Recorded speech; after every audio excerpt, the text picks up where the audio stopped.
Ndi Inyom Igbo ewenyelu m n'aka.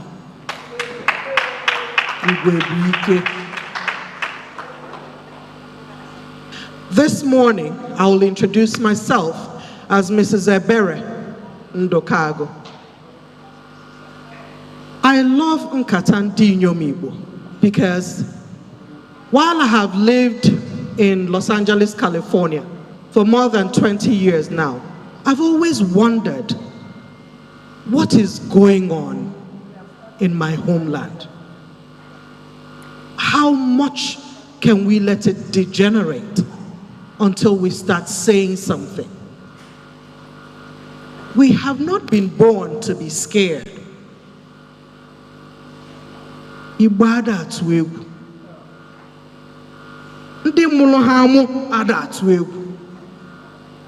So we're saying, ọbụrụ n'ụjọ ka anyị ji anya dị egwu, mana anyị chọ bụrụ nkata. Nkata eji obi umeanị wee na-akpa. Unwela otu my mother si agụ ya na egwu. Mboriye ke for mboriye mboriye ni gejuna for mboriye mboriye ni gejuna for mboriye mboriye ni gejuna for mbori. Mbori in Abia State is the same as Nkata. It is the same word.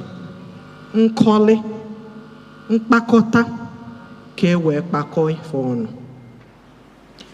This morning, I'd like to recognize the fact that we have our board of trustees, but we've never really mentioned their names for us to know the timber and caliber that have come out to say we need to be sure that people know that the daughters of Igbo land, a lot of them are very highly educated and have come together to move this land to where it has been rightfully destined by the Lord to be. We have Dr. Regina Amadin Joko, Iyom Josephine Aneni, Dr. Anne Okibo, Dr. Grace Okudo, Dr. Sally Adiku Dulojuko, Professor Azikiwe, Professor Joy Ngozi Ezilo, Ambassador Nkem Wadibia Anyanwu, Honorable Justice Rose N. Ukeje. Highly educated. Onwehe kola anyị na Igbo. Onwehe kola anyị na ụmụ nwaanyị anyị.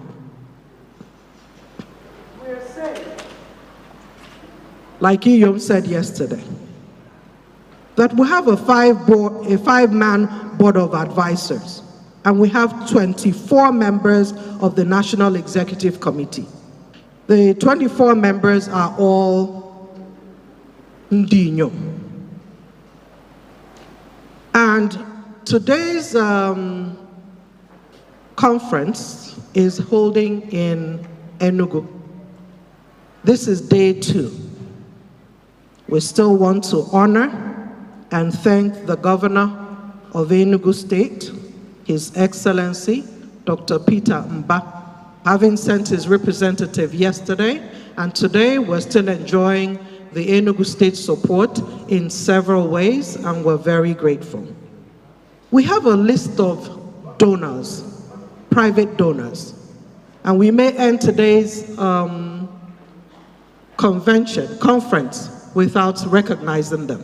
I won't call them individually, but I'm just going to recognize the fact that Umuadi Igbo have been sending things, money, they've sent aid in different ways. So it's not only those who are members. If you're Mwafu Igbo and you think you want to bring something to the table at a time we're having discussions of how to go forward, ask questions. Our website address is www.NKATA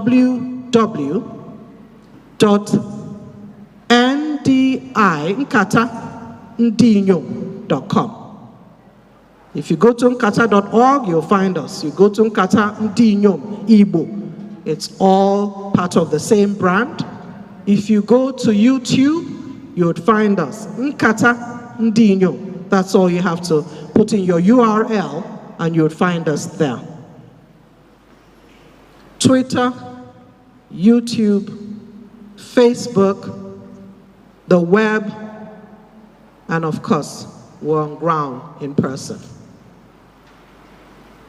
Would like to start today's conference by inviting from the audience to pray for us. Any volunteers? Please.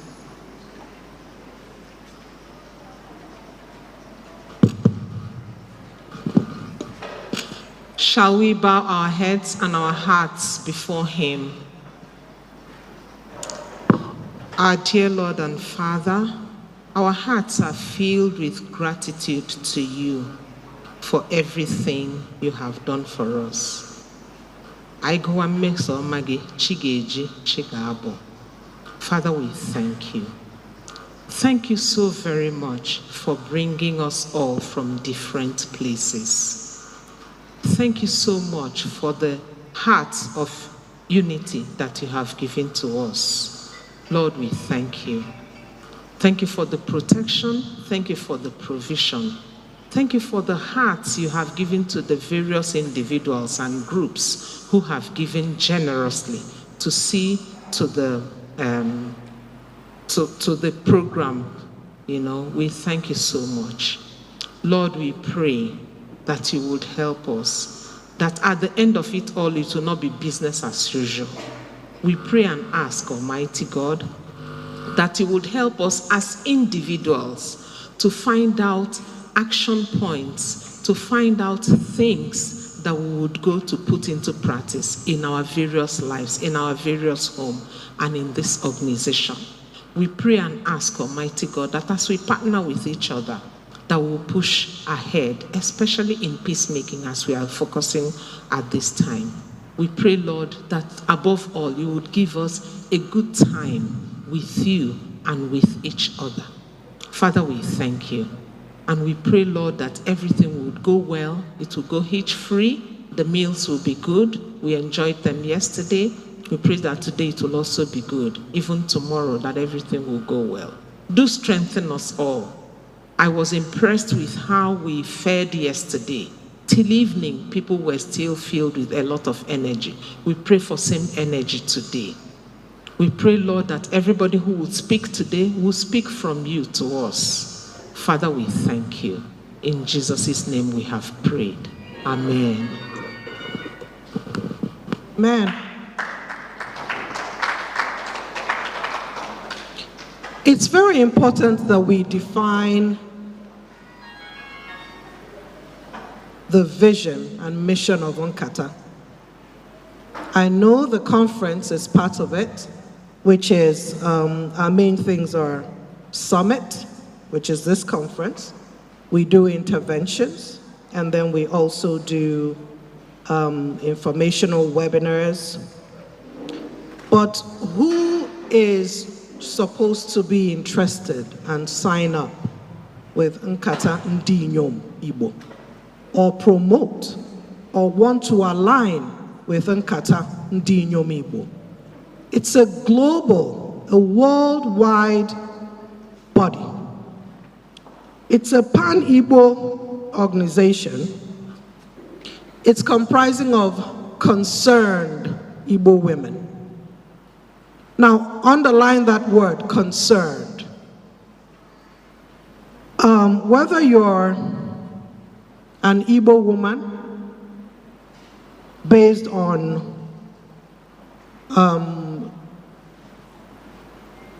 where you were born,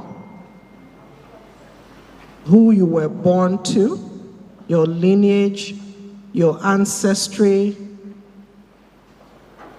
where you were adopted into, or by marriage.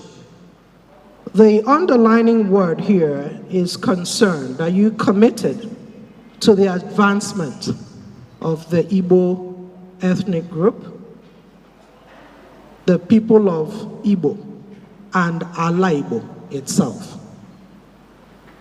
We are scattered all over the universe. There is no part we are not. But the question is, who are those whose hearts are still back home?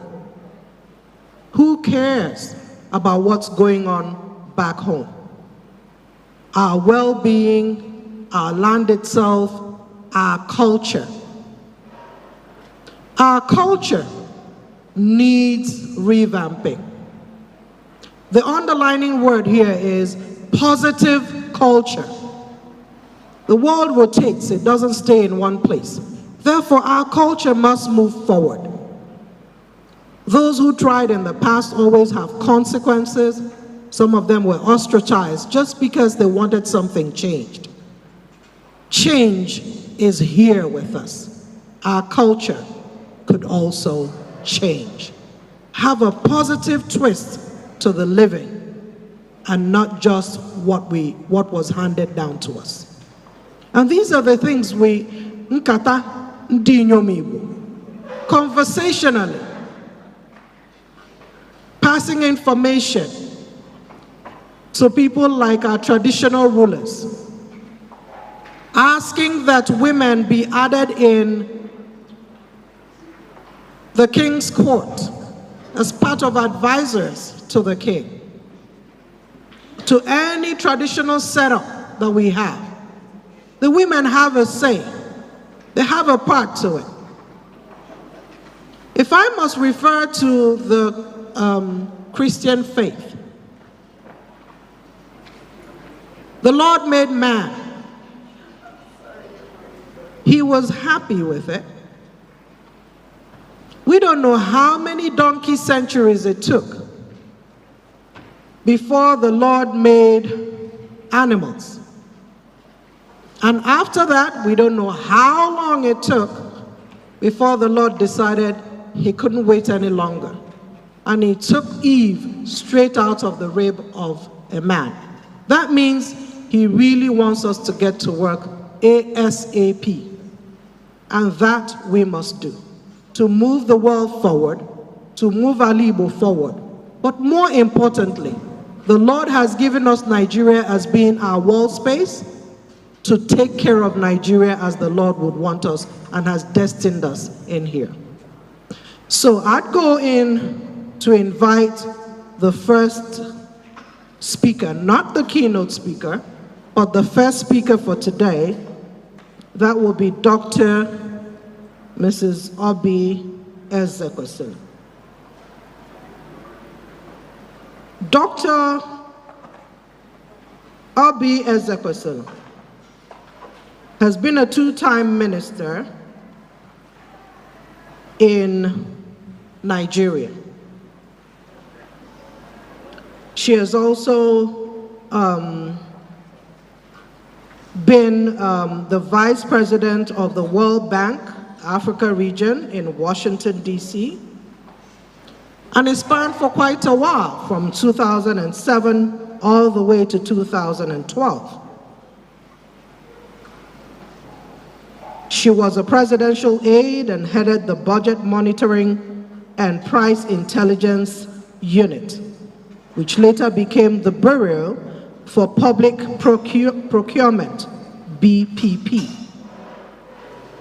She was concurrently the pioneer chairperson of the Nigeria Extractive Industry and Transparency Initiative, NITI, in which capacity she successfully designed and implemented the global principles for Nigeria. She's a Harvard graduate among so many other very important schools, like Kennedy School of Government in Massachusetts. She's a chartered accountant and a consultant. She holds all manners of degrees, MA in International Law and Diplomacy, and an MA in Public Policy and Administration. Nwada Guzula Aguzu. Oguzula Aguzu. Aguzula Aguzu. Please help me welcome Dr. Obi Ezekwesili. She is not here in person, but should be on our virtual. Thank you.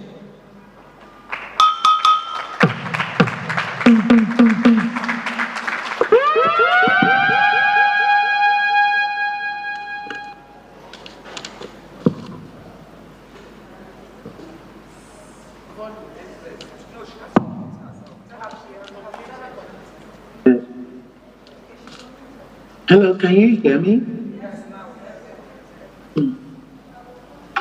Hello, can I get a feedback? Can you hear me?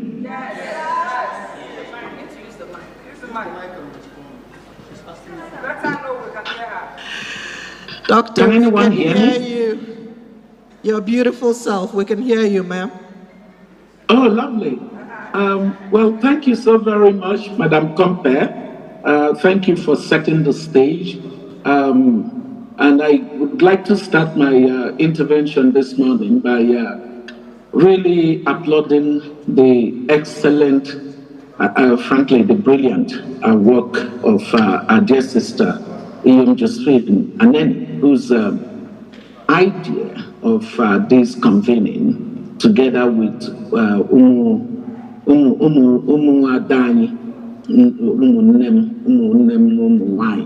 and whether they are sisters, their mothers, they are friends, just really is exemplary, or the exemplary, because in conditions that we've seen around the world and throughout history, there are moments when someone must arise and take on any issue that is important for society, for any community. And what Joe has done, I take the privilege and the honor of being able to call her that, because she's not just Iyom to me, she's a big sister that I immensely respect. What she has done essentially is to say, I would gather my sisters and we would do something about a situation that needs to be solved. So, Joe, now, thank you so very much for this initiative. You've asked me to speak about the matter of women building peace in our Southeast region. And I start by laying a context of saying, who really are we in our Southeast region? Well, according to the facts, Anyibo, Indian Akbondi, and we come from the 5 states of Abia, Anambra, Ebonyi, Enugu, Imo State. And even though Nanyibo, the smallest of the geopolitical zones in the country, we're known very well for being a very active people, people that pride their human capital as being the basis of their progress throughout history. The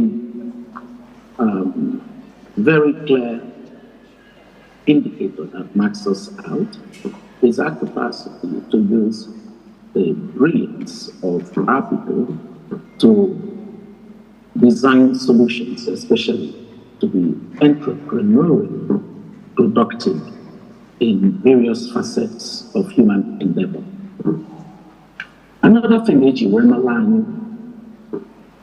the most recent history, before things turned on us, to the people of dignity and the people of very strong moral compass, a people not given to suffering fools gladly. That, whereas it was possible for others to boast of their privileges on the basis of legacy that is handed over, we're entirely people who are comfortable with building new solutions and being able to compete our way to the top in all respects of life. What do I say? It looks like somebody is not hearing me well. Is that what the feedback I'm getting? This is really disrupting presentation. We'll keep reassuring you that we can hear you loud and clear. Okay. Madam Visionary, I saw the visionary leader, we can hear you, ma'am. Okay, good. All right. So I'll continue. Yes, ma'am. And so that capacity to be the kind of people that I have so far talked about has been a basis for our progress. But our progress has been more individual than collective. And it comes from our Republican nature. We're not a people given to being communalistic in the sense of communism. But we're a people that are best defined as having the capitalist model and orientation. So that never suggested that we did not care about group action. It mattered a lot in our history. For group action that our region had to do, having been not immediately connected to the Western model of development because of the sheer the factual issue of our regional location. We're in the inland, and the coastal areas of the continent broadly came in contact with the Anglo-Saxon model of governance and development way ahead of us. But as a people that always had a way of governing, self-governance, we were able to define the terms of our engagement of these so-called modern systems. I don't need to go through the history to the point of intense discussion of the independence era and the role that our own people played, the fact that as part of the catch-up principle and the Webrike exemplification of that, of the collective action of our people, we were able to rise in terms of human capabilities in various areas of endeavor, and especially in terms of even our presence in the governance frameworks of our country. And then the war, and then the post-war. And fast forward to what is our current circumstance, which is the basis of our conversation today.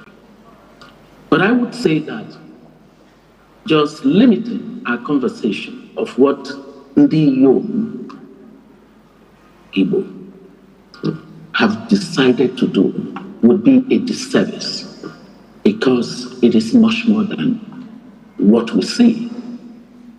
And that is important because it would not do us any good, considering where our journey started from. We are a great people facing momentary challenges of maturation of our society. And we must not lose sight of that. Because as I said, the core centrality of our mindset as indeed before it got traumatized is that we're a people of dignity, a people unbowed to our values, which today are contested.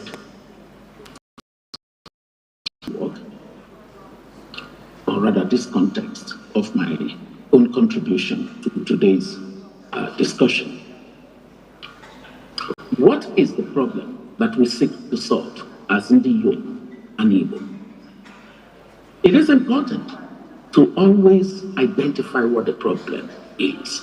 Because as Einstein said, if I had 1 hour to solve a problem, I would use 55 minutes of it. Identifying what the problem is by asking questions. When I have asked the right questions, then my 5 minutes would be sufficient for getting to the solution. So I asked a number of questions, and it resulted in my being able to say that perhaps a key thing of the problem that we seek to solve is how NDI INYOM can restore the basic and fundamental value of the sanctity of the human life, especially the dignity of each life. NDI INYOM did not joke with life. Ndopuisi has always been our mantra.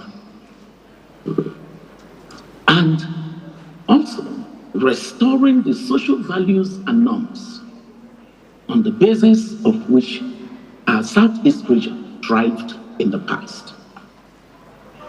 Another problem is resolving and rebuilding from the breakdown of formal and informal leadership and authority in the Southeast. Another is restoring the culture of accountability for which we were known. We were never the kind of people that were subservient to leadership. They asked questions whenever things went wrong. And we had mechanisms for sanctioning bad behavior whenever it happened, while celebrating good behavior and excellence. Another part of the problem for me that I identified as I asked questions is addressing the breakdown of social contract between public leadership and our people, and bringing back a sense of a beautiful future, which we always were known for. The most enthusiastic, the most hopeful people that anyone would say they come in contact with is the Igbo person. No matter what today is,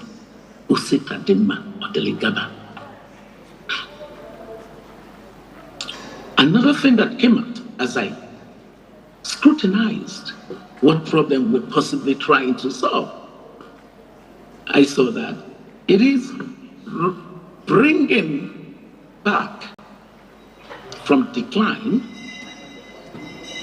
the social capital that mattered so much for us.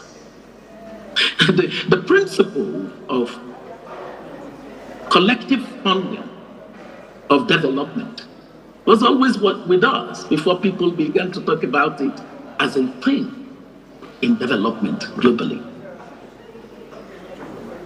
So bringing that back, social capital, because it was, social capital is all about trust. It's about the fact that we can collectively put our beliefs in each other or in amongst ourselves and create something out of it. And another thing that is the problem, and that seems to be the one that's so immediate for us, is just ensuring that we can restore peace and stability into the Southeast region. And then finally, not just restoring peace, order, and stability, but getting us back to the place where we do have and can resume as well as accelerate economic activities toward growth, development, and shared broad-based prosperity in our region. Anya Burundi what's that word for laziness? The if an employee the lazy, and you were a lazy bone. It's always been a people given to hard work. People given to hard work, a people given to productivity. So getting us back there is another issue that we're trying to solve.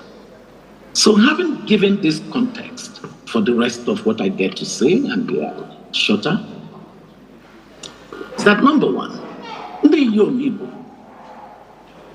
are basically exemplifying the power of collective citizens' action.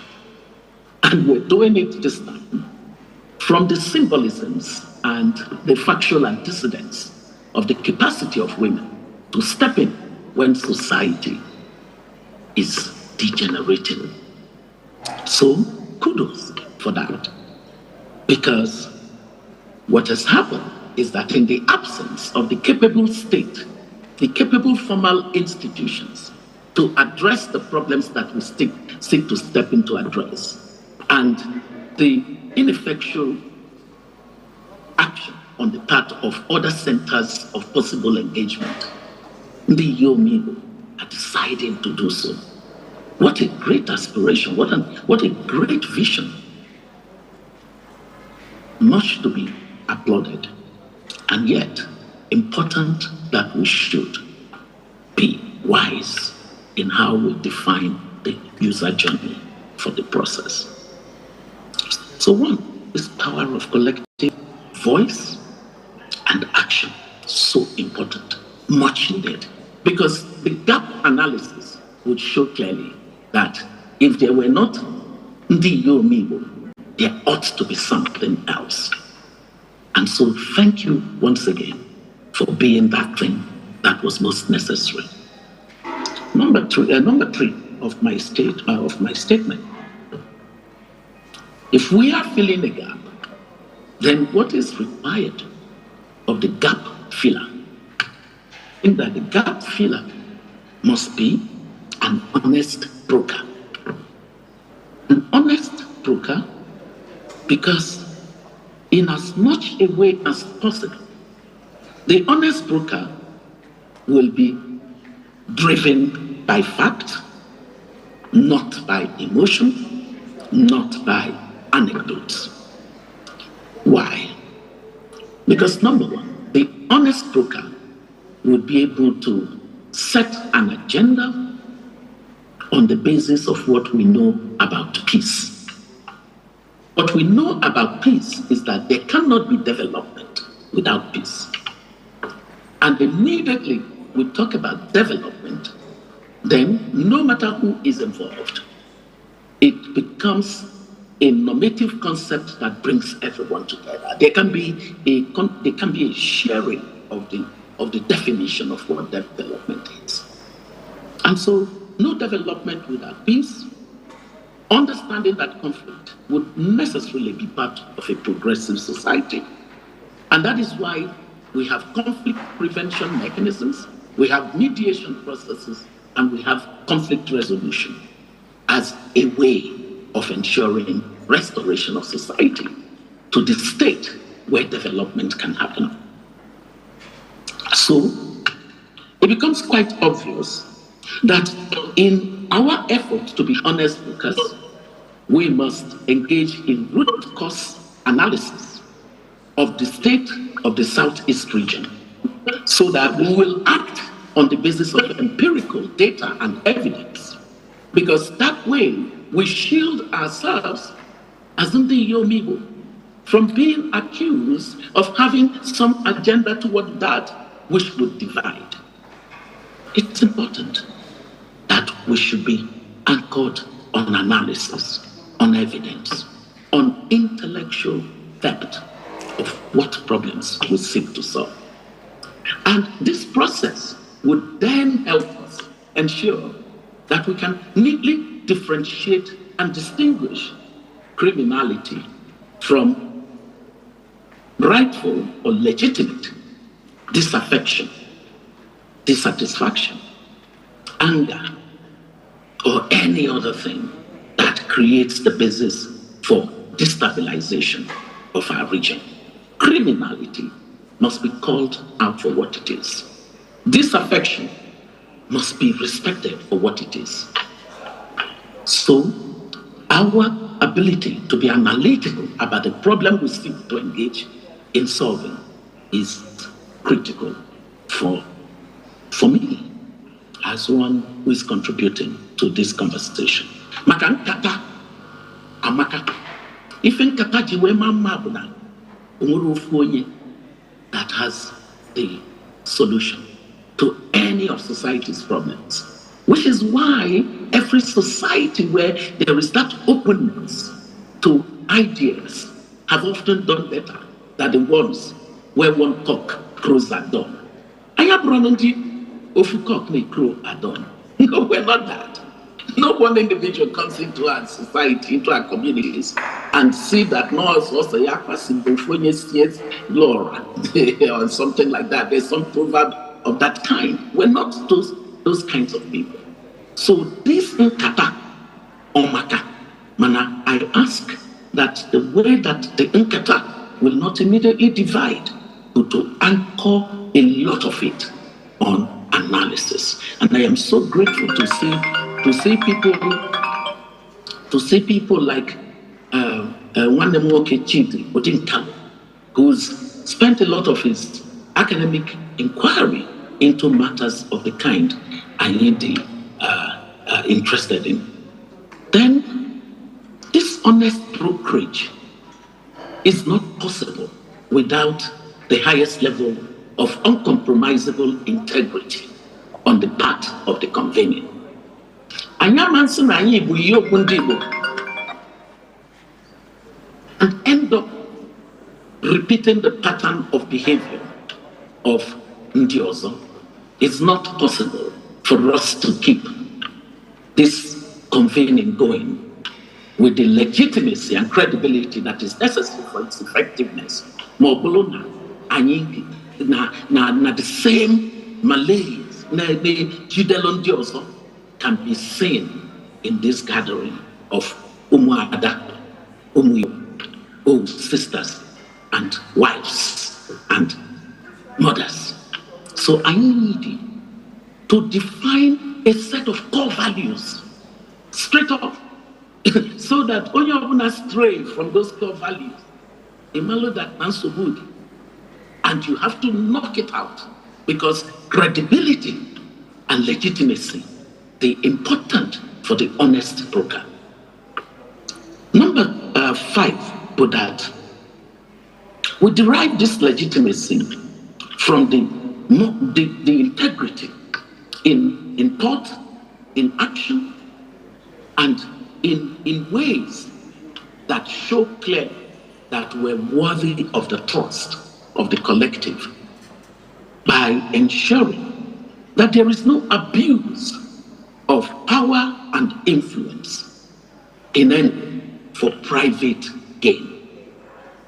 Because to have any form of prejudice, to have any form of bias, to have any form of standing with some kind of premise that is not anchored on the analytical evidence, empirical data, and the factual evidence of what it is that we're trying to solve would mean that there is room for appropriation of the collective ideal. So we must avoid that. So to that extent, that we should be able to say, number 6 word for me, we're truth tellers. We're truth tellers. We tell the truth to all powers. There's no authority, there's no power that cows us into being people who cannot tell the truth. And the is scarce.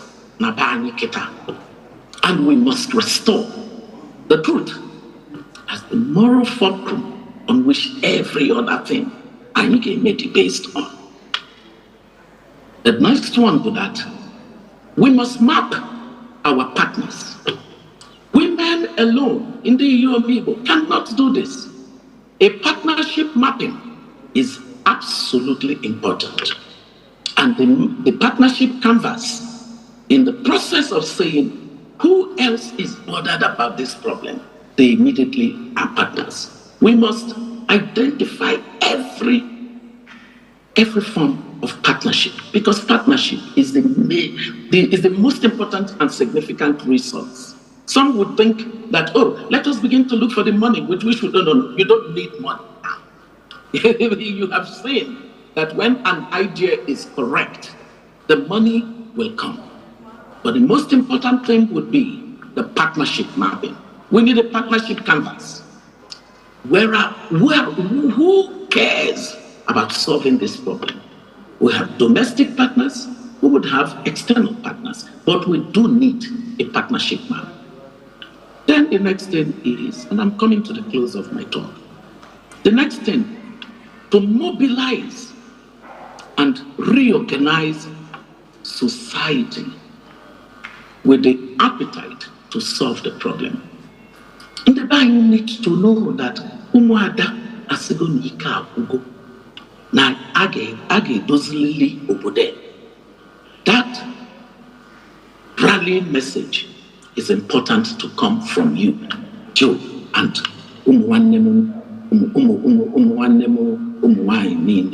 that are engaged in this process, mobilizing and reorganizing society to confront its challenge starts first by designing and framing the message in the way that people can look at it and say, this looks like a good idea.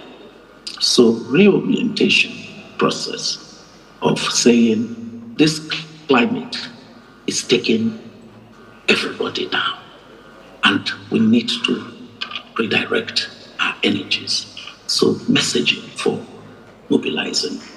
Then engaging the political leadership. Sadly, we are one of the parts of the world where women in political leadership is so little. Average percentage of women in political leadership globally were about 25%. Africa average were about 23%. But our average is less than 6%.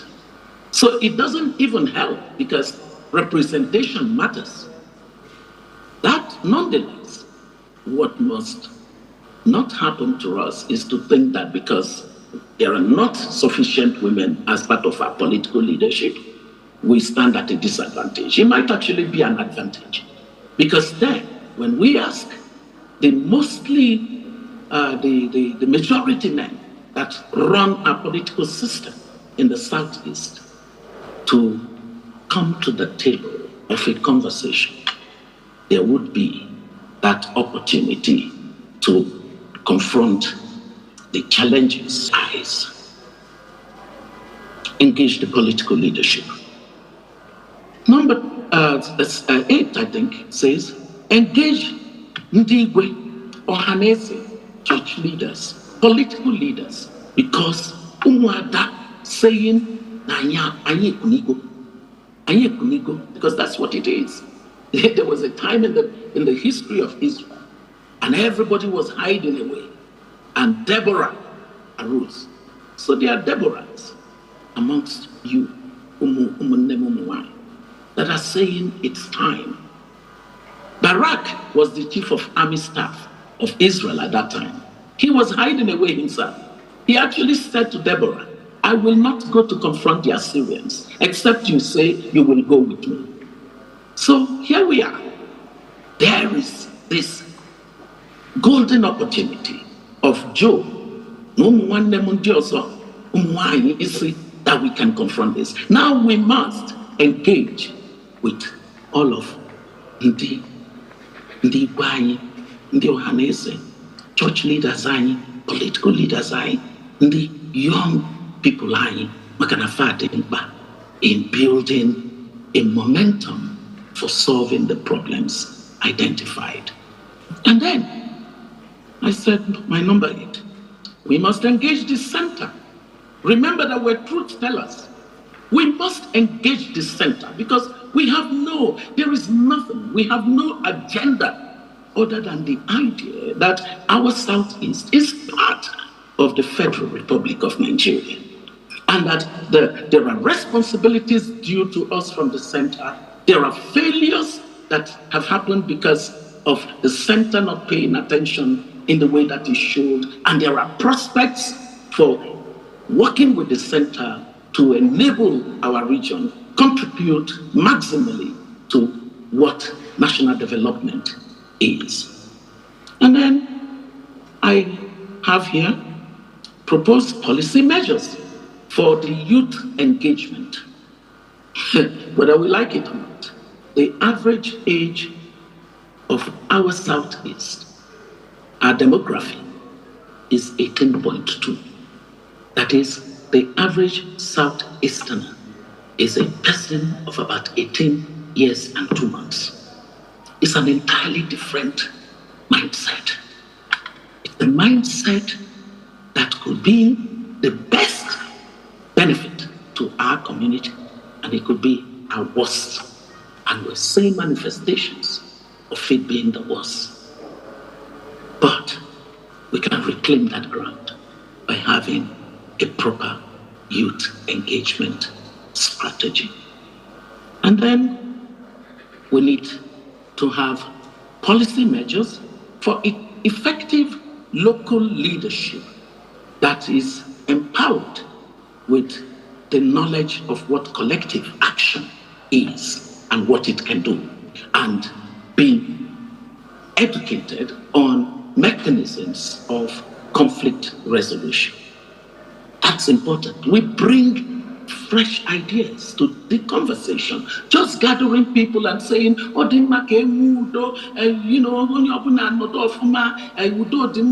that's not going to really do it for us. We have to show that this is an intelligent idea.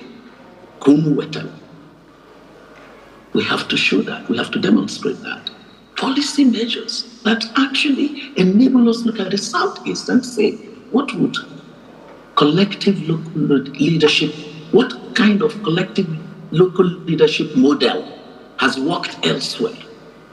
Are there lessons to be learned from this? How do we design a pathway to having this kind of local surveillance and ownership of the development process? It's important. I think it's probably number 10. We need to design quality quarterly programs of NDI INYOM. Because just having a conference and everybody disappearing would be acting in the usual. And that's not good. Whatever is worth doing effectively and efficiently. And so just making sure that there is a design for quarterly programs that would bring people back together with clear indicators of what we monitor. What have we set out to do? How are we doing? How, it's important. And I said, to do so, build an effective, decentralized administrative leadership structure of this convening. Design a competent management, design an approach that gives us a competent management team. There are so many of our brilliant young women and even men. We have to have a competent team because this is a very important initiative. It's a historical one.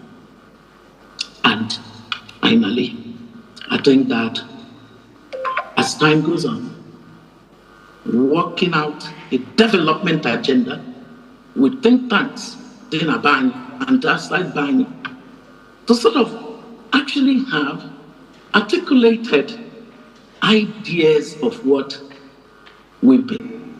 And that is based on economic evidence that I have, that 3 game changers exist for Africa in the 21st century. Young people, women, and technology. And if you look at, especially our diaspora, more than even the ones in our diaspora, they're so well represented in the global world of technology that I am around any business being such a dated group of people. They name me fail on the basis of anachronism. But there's no basis for it. Technology is an incredible accelerator of development. Because of our human capabilities. So we do need to understand that these three game changers for Africa, Nabai, women, vibrant women, our young people, and technology. By the time I got Taifa, what would really happen is that our shared values, our common aspiration and vision of the 21st century Southeast, a prosperous, cohesive, stable, inclusively equitable society offering equal opportunity to thrive individually and collectively maximize our possibilities, Yabu, a reality. Umuada, Nde Tolomon, Nde Kentol, Umunyai, Umunai, Modazani, Ekenesiamun of Mofma. I end on the note that I am actually optimistic about what's possible. This initiative is one more reason to be even more optimistic and enthusiastic about what tomorrow holds. Ifo to a greater Southeast because Mumada Ikunigo. I thank you all very much for the opportunity.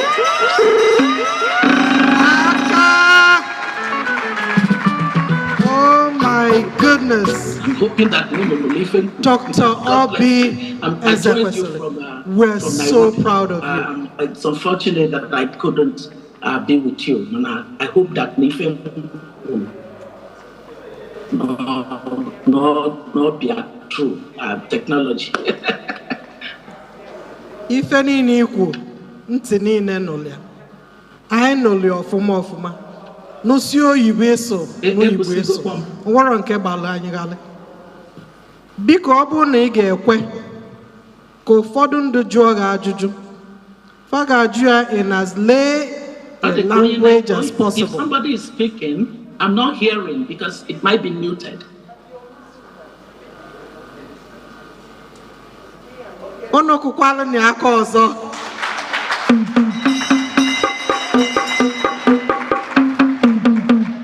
We are so proud of you, Dr. Obi Ezekwesili. If any inequal, we heard it loud and clear. Mankisu no Igbo, analytical, analyze ya, ime data. I water. I hope Nancy Pakwanya boy. Hey, onwe ndị nwere ego na-ejero ụmụ Igbo school, fananasi anyị fejebe ozugbo, bulu ife n'isi lebe. We're so proud of our daughter. If you could take a few questions, we'll appreciate it. Any questions from the floor, if you allow us? Dr. Ezekwesili. Yes. Thank you. Yes, please. Yes, please. Yes, yes. I have a couple of minutes before my next meeting. Question number 1, go ahead. Thank you so much, Doctor. I really appreciate your time and your bringing it all. Yeah, in a odo anyanya no an elder sister na gwanyofu and a mother, a grandmother. Afambu ifi aron wokafo. Ajujun welejo is something I already posted on Facebook for other youths like myself, Kafafia. It's so that when an idea is right, that the money will come. I've been thinking about it. It's thought-provoking because I know that lots of young people like me, I want ideas. Sometimes you find that it gets frustrating because you're unable to get the right support. Obolundi go accomplished. It's easy for you to now talk to a few friends. If your ideas, the idea is actually right because the right people are around you. What of the young person in the village? We go an innovation. the idea is right, perhaps, but then who do they speak to? How do they get the necessary support to help them to project what they have, and to also have other people like that, to see that you can actually create from wherever you are? What of young persons in the university who have ideas, how they want to change the world, the things they want to do, they've packaged proposals, and you're talking to people? How do you actually get the necessary support at that level?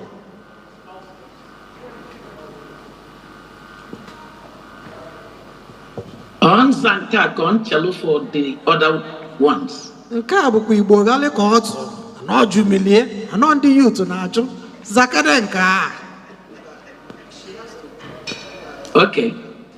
It's Mota Juju and I have to say that my closing point on developing Imago a developed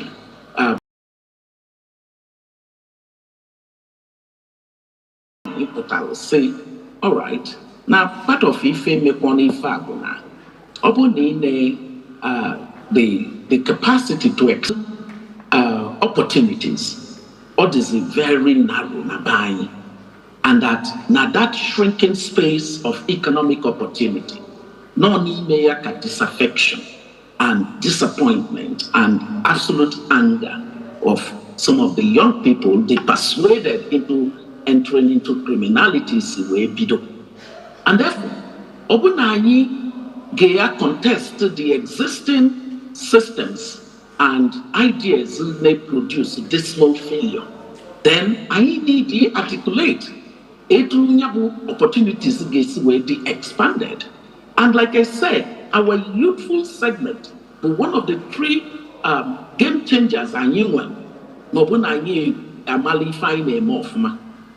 So what that would make us do to that now, all the evidences about young people see when they see from idea to incubation to re-execution, and you get what is the fancha. Because the thought process first enables us to produce a concept that is backed, that is anchored on the evidence of initiatives similar to what you want to do that have worked. Ideas incubation, boy, thing in the world today. There are models for ensuring it happens. Venture, so even in terms of social enterprise and venture capital, designs, models. Mana, you need to go with the coherence of the idea. And overall idea a scalable idea. What do idea keep us anything? By the time a system of filtering, in a deliberate way, mechanisms can say that now even looking at models of local leadership, the impact. And the that model of local leadership, the whole thing of young people they generate. All of those things will come in. There are a lot of mentoring models now support the young people to go from where they think I want to solve a problem to where the problem is well defined. And even a problem is in a choice of what would it define the way of man. It's the matter because if I go for email that for the value or the impact in future email. Or when they are in conversation with you, modify gas effect. Honestly, I can tell you, as someone in the development space, a wrong idea that did not find its capital. NKATA. Thank you very much. You squeezed out this time to pay us attention, to let us know that anything conceived in the mind eventually will come out through words. Words are NKATA. If children are behind scenes rumbling about one concept or another in a home, eventually the parents say, come to us, come let's discuss. and see what ideas or ways we can foster this thing that you're harboring in your mind. Words build the world. Words are NKATA. Daloma. Thank you very much.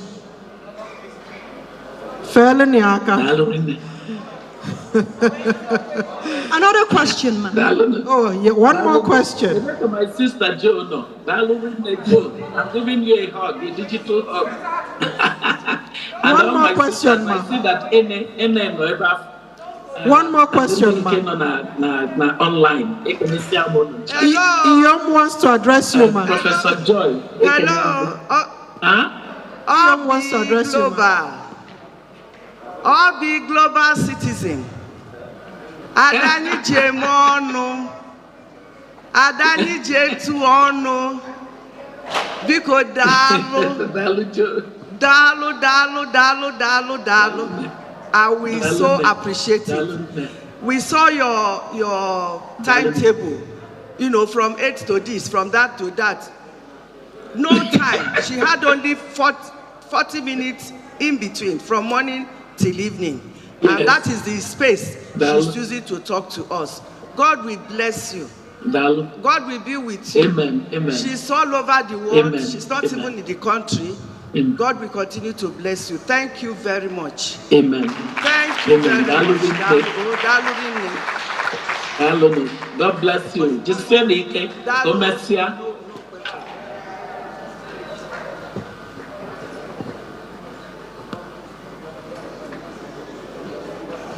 We have the keynote speaker coming up. It is only because Dr. Ezekwesili had only 45 minutes in a whole day, and today is the day of our conference.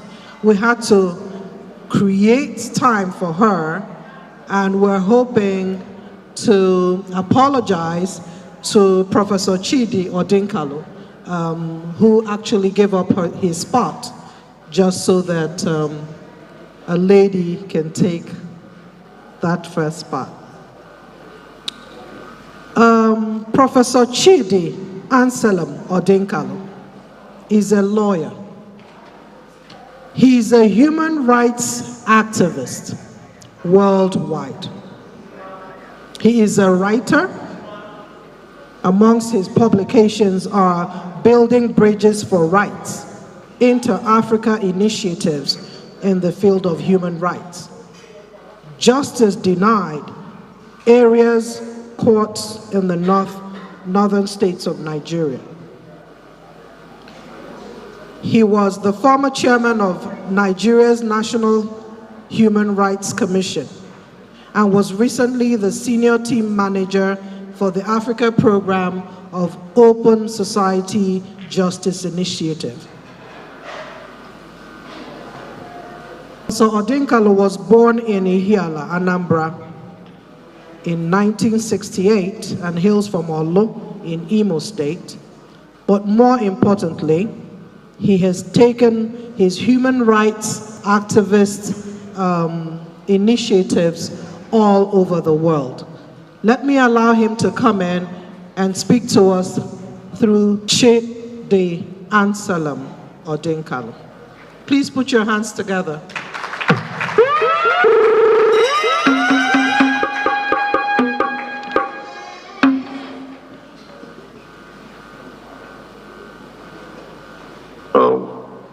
Good morning. I think it is still morning.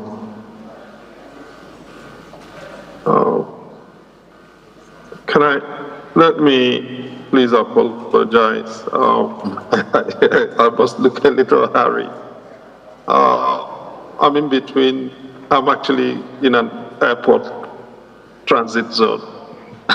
So I'm in between journeys. And there is, first of all, I owe you an apology. I would have liked to be in Enugu for this. Unfortunately, my flight arrangements mean that I can't. My travel arrangements, my schedule means that I can't. And so I'm having to do this in a makeshift from a makeshift location. So you've probably seen my hood. Just that's what it is. Secondly, there is no need, I owe you an apology, not the other way around. I think Obi, my big sister, has really delivered what should be the keynote. Mgbe Nemuku Iyo Borumse Kamifa, I told her that I didn't quite feel comfortable doing a keynote. We've got extraordinarily talented women, informed, and you've just seen a masterful delivery on everything that we could possibly listen to. And I am totally unqualified to do a keynote. And I would hope that Obi's remarks are treated as the keynote. And actually what I'm here to do is solidarity. And it just happens that she's also, quite honestly, dealt with pretty much everything that I had desired to deal with. The question of a responsible state, participation and representation, addressing responsibility of institutions, the intergenerational dimension, and above all, the issue of how we build partnerships in making sure that the place of women in peace building in Nanibo works in particularly the current context that we have. What I therefore do very briefly is to emphasize the aspects of her remarks with reference to the issue of one theme that was there yesterday and which has emerged this morning as well, which is responsibility. And part of what emerged yesterday was the idea of responsible family, responsible parenting, responsibility on womanhood, and all of that, which is very important, unquestionably. But sometimes we can also, in talking about responsibility in this manner, victimize the victims. And as it is, the family system in which the NDI INYOM people are expected to do this business of not just being responsible by themselves, but also being responsible for others and bringing forth a responsible next generation is very frayed for all manner of reasons that we can go into in this encounter or defer to another encounter. And part of the reason the family system is free in the manner and to the extent that it is because the state is irresponsible. And as citizens, we cope with the irresponsibility of the state rather than demand that the state should meet its responsibilities, particularly in the Southeast, because our social formation is one that is built on egalitarianism, and our recent history, going back to the Civil War and its aftermath, is one that has accepted exclusion from the wider Nigerian compact as kosher. Essentially, what it's meant is that we've accepted the irresponsibility of the state as a given. And the people who have responsibility for the state sector in our parts, for the most part, with a few exceptions, have accepted that they're entitled to be irresponsible, to plunder our collective resources and deliver nothing with it. And I'm not talking here about the federal government, which was a point implicit in what Professor Baji said yesterday. I'm not talking here about federal government. I'm talking about money and resources and assets managed by NDI IGBO, for NDI IGBO, n'ala Igbo, whether it is state assets or assets for parliamentarians or local government, which are supposed to be managed by us. And none of those are being applied as they should. Alibo is about 29,300 and a bit square kilometers. At that size, it is smaller than Kogi State by over 500 square kilometers. It is just about a little over the size of Oyo State. That's the 5 southeast states put together. I know that is not exactly all of the geography of Alibo, because Alibo extends beyond those 5 southeast states. But I want to start with those 5 southeast states. The 5 southeast states add up to just a little over the size of Oyo State, about the size of Southern Kaduna, and a little under the size of Kogi State. The idea that we cannot pave over everything we want to pave over in the southeast does not bear thinking about. But as it is, why are we where we are?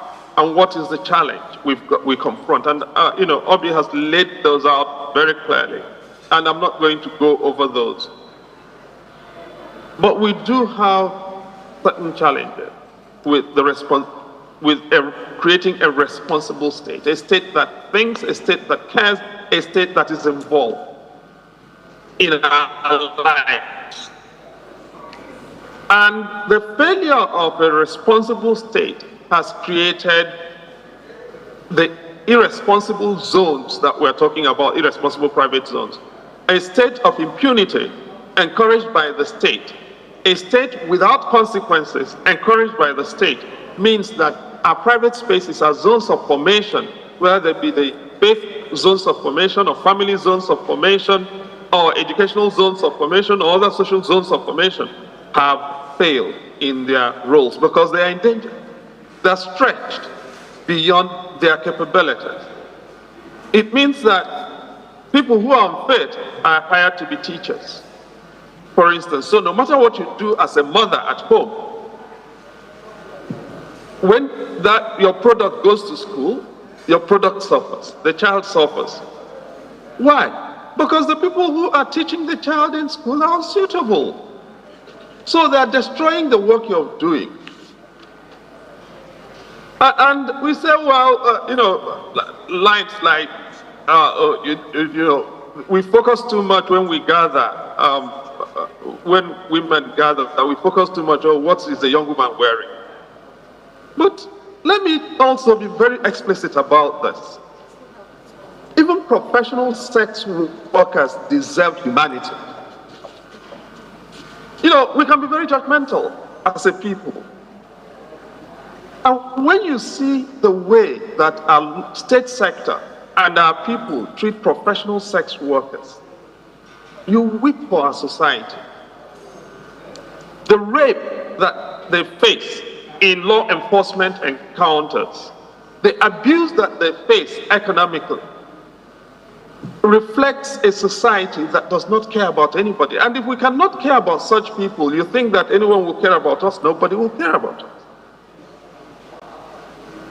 But no, we want to victimize the victim because our morality is not equipped to hold to account the people whom we should hold to account, the politicians. Our morality does not speak truth to the politicians who have created the political ecosystem that endangers the young women and young girls in our society. But it's not just the young. Our villages are now left to and abandoned to old people. Grandmothers find themselves all of a sudden looking after their grandchildren because the productive demographic in our society is exiled from the villages, exiled from the communities. And that is why the planting season is no longer fruitful. That is why we have a serious exposure to a food insecurity crisis. Why? Because the people who can work the land profitably are no longer there. Where have they gone to? And that's the core of what I really want to focus on. They've been driven away by bad government, by bad, irresponsible politics, which has descended into fratricidal violence. And that violence endangers, who does that violence endanger the most? the women of Igbo land. NDI INYOM. And you know the problem with this? In the midst of this violence, the story that is not being told is its impact on the women of the Southeast. You know, we hear this number of men have been killed, this number of police officers killed, that man abducted, that person killed, all male. As some of you may know, I currently lead the Truth, Justice and Peace Commission. We're actually beginning, we've been doing a set of hearings, and there'll be hearings beginning sometime soon. And in that context, I've taken, you know, I spend my waking hours on the current violence in the Southeast. The most frustrating thing is trying to find anything at all systematic on the impact of this violence on women. We've invited women's groups to meet with them and talk with them. We've gone to women's groups to meet with them and talk with them, and they're telling us about the skirts, why the skirts of young girls are short, and why they are showing their cleavages. What does that have to do with the state of violence affecting women? And in one particular case, I reminded the people involved that Reverend sisters are getting raped and they're wearing habits. So nobody can complain that the Reverend sisters are dressed irresponsibly. So it cannot surely be, and oh, by the way, in northern Nigeria, women in hijabs and niqab are also being raped. So this is not about what people are wearing. We've got a problem of violence that is destroying our communities and destroying NDI INYOM IGBO. No more NDI IGBO. And we have to have a coherent response. We have to have a coherent diagnosis. We've got to have, as Ovid talked about, coherent documentation and evidence so that we make our case and we're able to build the partnerships that are required. At the moment, none of that exists. There are a few cases. Some of you, of course, may know the case of Obiora Basimelo, the Labour Party candidate in the Anambra governorship election in 2021. Obiora disappeared on his way to a campaign ground in September 2021. Nobody has heard of him since that day that he went for that campaign.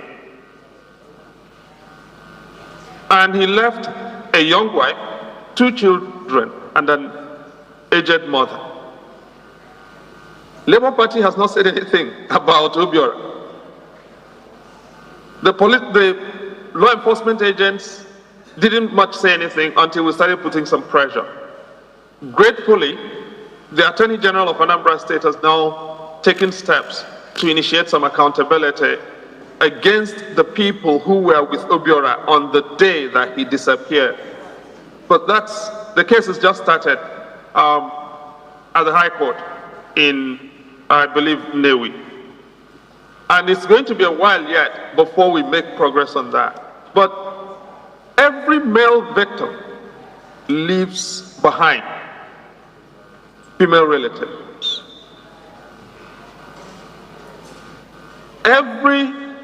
And this is just one. There are dependencies that are created by this violence. I'm not even talking about primary victimizations that are happening. Rape victims that are not reported.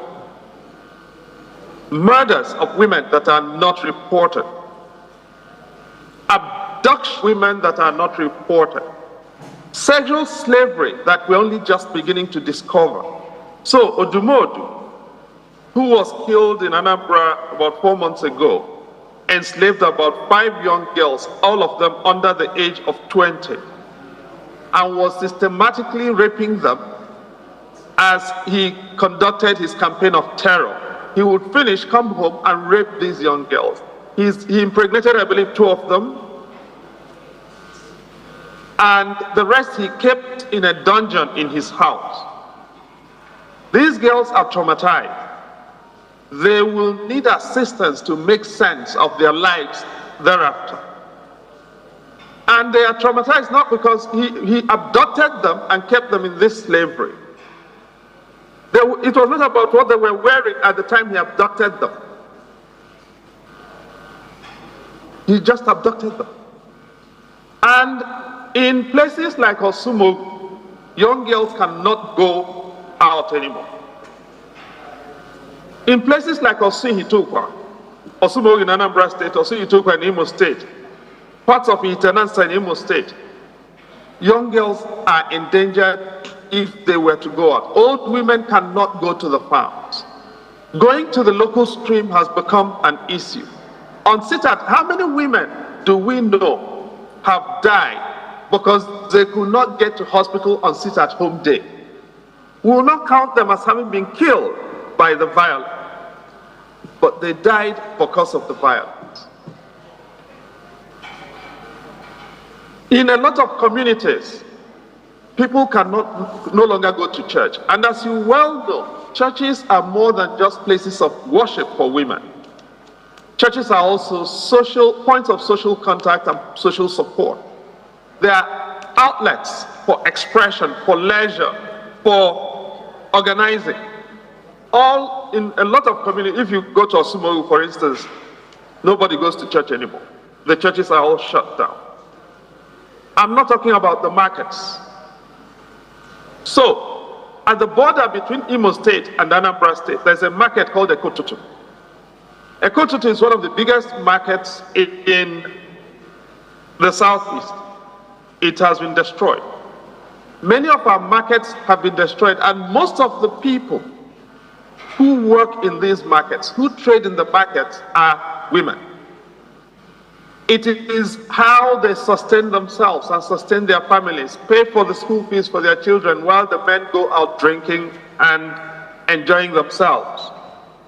And without access to the markets, or without markets that work, what happens? We create dependencies amongst women. And it becomes impossible for many of them to be able to service the basic needs of life, from their health to nutrition, to personal hygiene and sanitation, to personal autonomy, decision making, to the well-being of their children. All of those things are sacrificed. I'm not even talking about dignity. No, am I talking about the fact that in some cases, even the money that people from the diaspora send is of no use because people have money, but they don't have any place that they can buy anything from. And so the quality of life, really, for a lot of the women in that part of our country, in the southeast, has become totally denuded. Now, I currently teach at the Fletcher School of Law and Diplomacy in Boston, and I've got a set of young women who are interested in this thing. None of them comes from Nigeria, none of them comes from Africa. One of them is in this meeting. Her name is Rachel Greenwood. She's listening in on this conversation.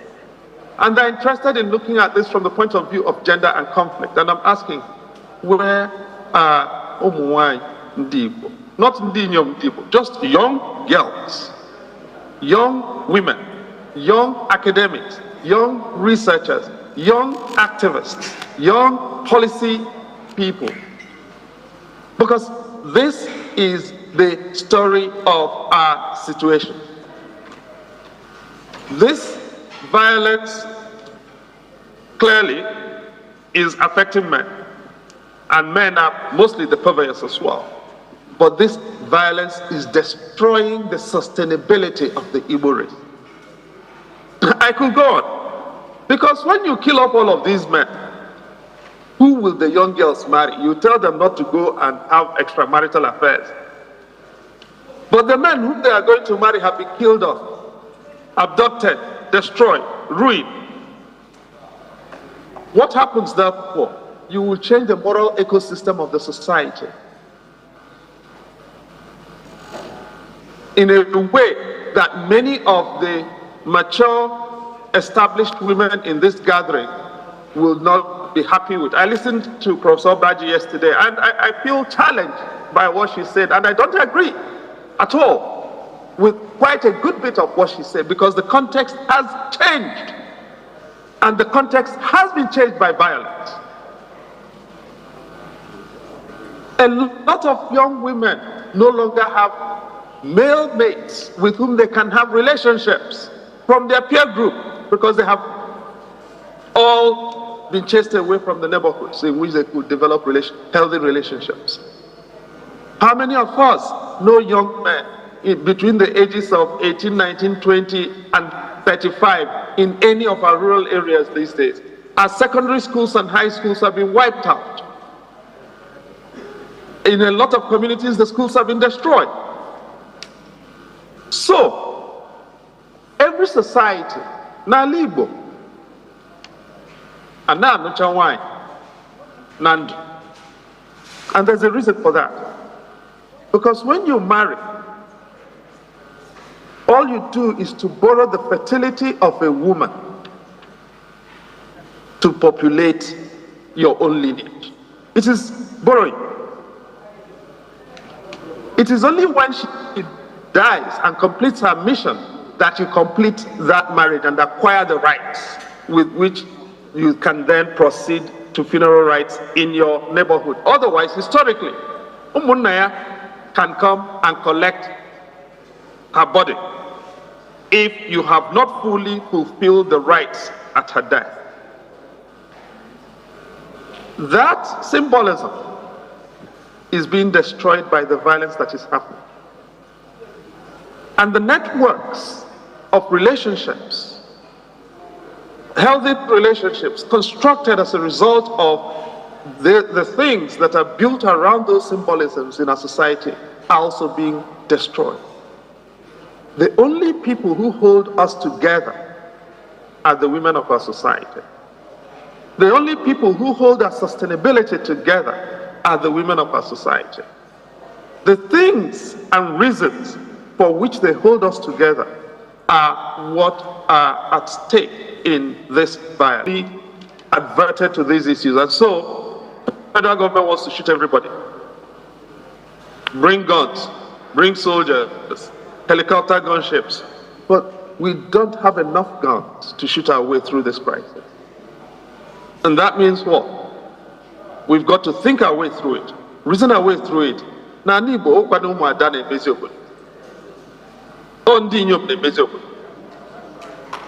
the question, therefore, that Obi poses, which is the nature of our partnerships, becomes very important.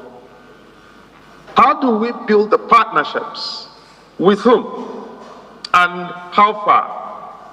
With which we can begin to address this crisis in a way that promises an end to it and the resuscitation of our communities and of productive existence in our communities. That's the short-term challenge. Because without that, we cannot envisage any other things. We can't envisage development. We can't envisage sustainability. We can't envisage a growth in our IGR. We can't envisage full civic participation. Everything is at stake. How do we do that? And this is really the note on which I want to end. Because to do that, we need the involvement of bodies of activity and leadership in places that already are in existence. So in Enugu, for instance, we've got an entity like WACO, which is one of our foremost entities working on human rights of women and violence against women, sexual and gender-based violence. We've got PRAWA, and we've got a few other groups available. Can we create a coalition of groups working on women and issues affecting women to examine in minute detail the impacts, a diagnostic of the violence focusing on women? I'm happy to help with raising money. I'm happy to leverage in additional resources and expertise. But this is serious. Now, everybody focuses on the northwest, northeast. But what is happening in the Northeast, or what happened in the Northeast, is not much different from what is happening in the Southeast. As a matter of fact, the politicians imported guns, gave to young men to win elections, and after that, they could not amnesty the guns, and the young men decided to use the guns for other things, from full agitation to organized crime. That's exactly what happened in the Northeast. That's exactly how Southeast started, and that's exactly how we ended up where we are.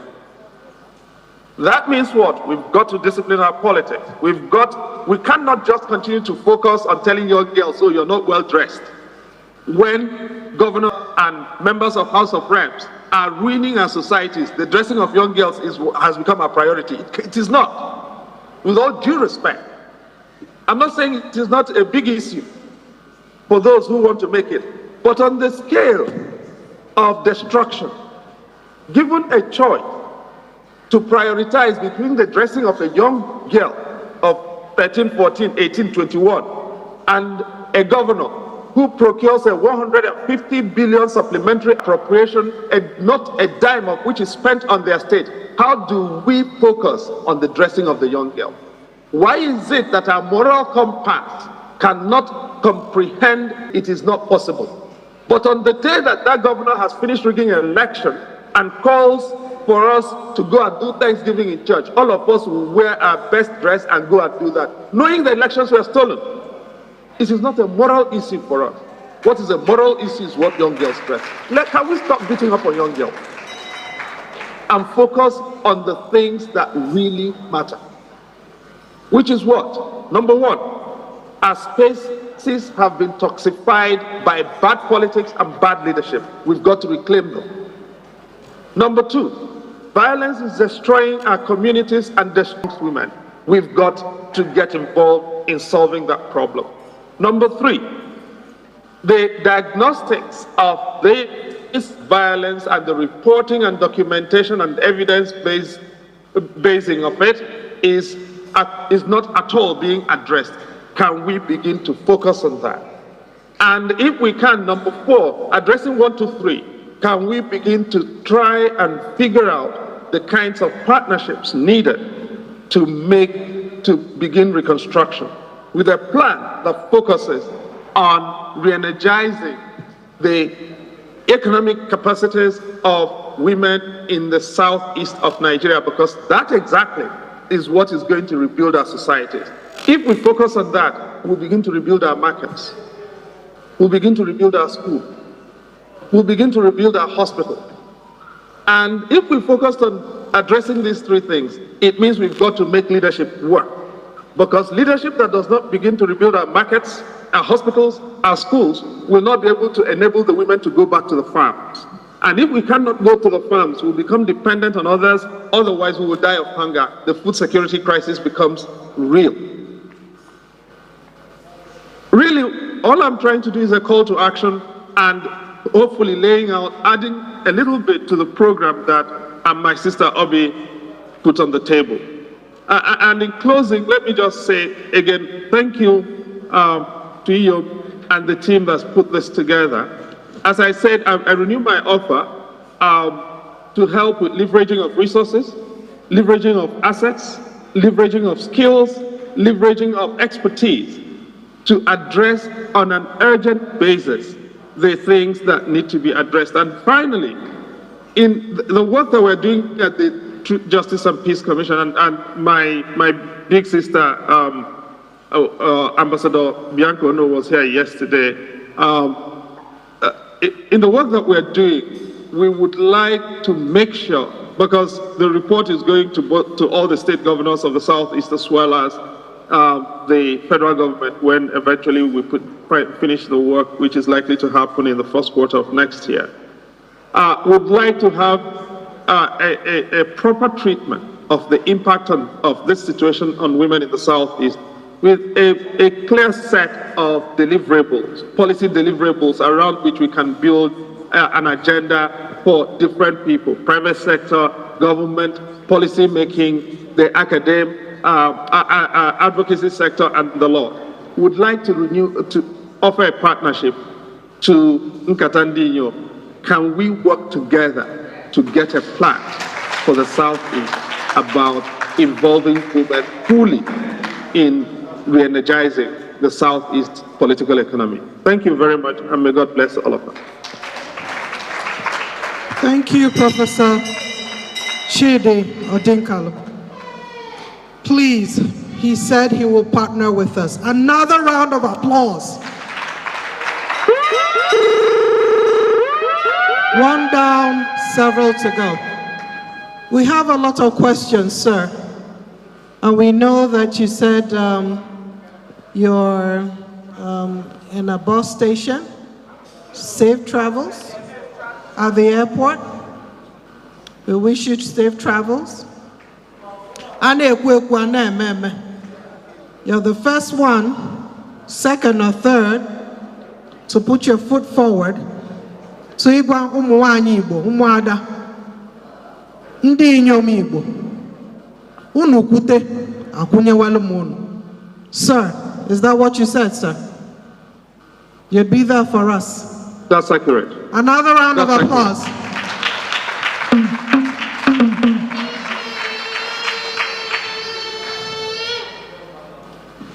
We have a few questions, and I know as a professor you're not scared of questions. Who's going first?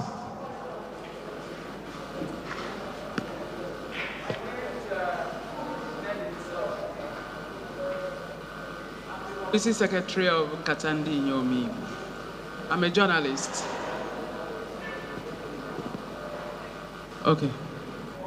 My name is Nedinso Gaziechi. I'm a journalist.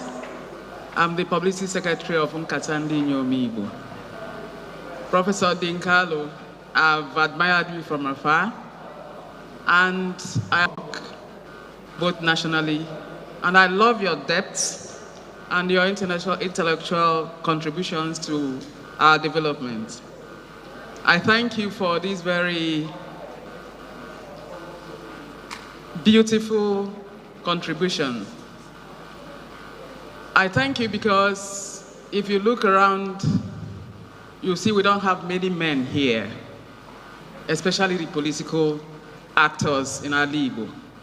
We deliberately chose to come to Enugu because we wanted to come home to talk to our people. But sadly, and it's always the case, as a journalist, I know how very aloofish we find some of our politicians. They are very inaccessible, very egoistic, crassly chauvinistic, and that is where the problem is. Our motto is partnering for development because we realize, and with documented evidence, the role of women from family to communities to even at global level. We have 15 women that won the Nobel Peace Prize. It's because of something. And I love that you're very detailed in your delivery about statistics of what women go through. In reference to what Professor Chinua Obaji was saying yesterday, we are not emphasizing dressing. I don't think that's what she means. She was just saying that is one of the problems we have these days. But coming to the documentations you're talking about, we know all this. We know how women are impacted.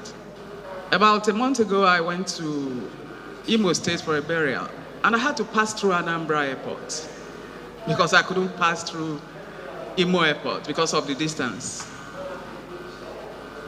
because of insecurity. I know how we were holed up in a house, despite the kind of security that was invested in by people who had lost their mother. They had to invest because they were scared for their guests and for themselves. So, I love that you're a band and that you're making these contributions. But the basic problem we have is that we can and we do hold our politicians to account. But when it comes to numbers, the women, and sometimes I blame some of the few women that are in politics. Most times, like I tell some of them, it doesn't take 1 million women to make a change.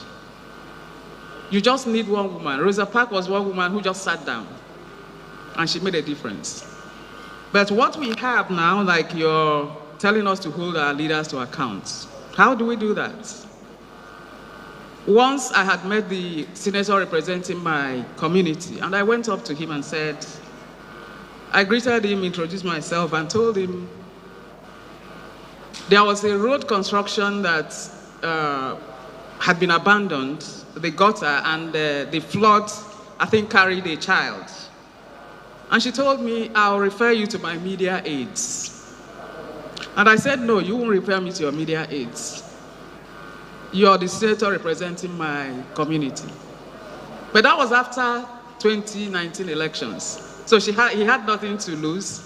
He had already got his seat. So what do? I can only write. And my emphasis in the last election was writing about about governors throughout Nigeria who had failed their people. And I celebrated the fact that 7 or 8 of them lost elections to go to the Senate, because I see it as their retirement homes. I have pictures, most times I publish them, about the activities of our senators and our representatives. And I tell our people, the presidency is important, but the presidency is not a problem. Who is representing your local government? Who is representing your ward? Who is your senator? Who is representing your... These men come to you, some women, and I blame some women actually, some politicians, some political actors. They are the ones that are errand people. Let me know errand women. They are the errand people for these politicians. They are the ones that get the rappers from them. They are the ones that introduce politicians to these women. They are the go-between for the male politicians. So I appreciate the documentations, but we are all aware, and that is why we're actually here. Because we have, even though it is not, we've not written them down, but we are aware of all the impacts. The AK something market you talked about, I was there and it was closed because I had wanted to go there and get some vegetables and ube actually. But they said no, they don't open. Because I think it was on a Monday. So they said they don't open because of insecurity. And it's really scary because NDI INYOM is abandoned almost. And where's the Onyenona village? There's no investment. But how do we assess our governors, our representatives? They all run to Abuja. I call them the Abuja politicians. I don't know whether they seek validation or whether it is just about the Igbos. So I want to know how else, because we are here now, our partnership is what we seek. And I appreciate that you've offered to partner with us. We are not just women talking. The women here are all professionals. Most of them are accomplished, ambassadors, senators, INYOM, our president, this was our vision. And because of the genuineness of our vision, that is why I'm here. I think this is the only women group I belong to. And for a reason. And this is the reason why we are all here. So I would want, the only thing I would want you to tell us is how can we hold them to account? I can hold them accountable through writing. But I can see what happens. But in trying to interact with them, in the whole of Nigeria, when I talk to politicians, the Southeasterners, NDI IGBO, both men and women in politics, they are the most inaccessible. Even to invite them for this program, they wouldn't come. But if they say something in the Southwest or the North, they will all run there and seek the flag lights. So we can only do what we can do by being here and talking about it. We hope we are listening. Thank you. NKATA nkata ka anyị na-akpa interactive. Onye kwuo, onye isi ekwue, onye ọzaza, interactive. Otego nkata ji agụ anyị ka anyị kpapụta. Onye a si this side kwuli ebia. Onye si this side ọkụ n'ubi. We are all so incensed, committed to things that are wrong in our place. Prof. Hamarokwam, nyabu ajuju, see from 2 o'clock, low 4 o'clock. Egazia, within this hour. Biko, nya an idea.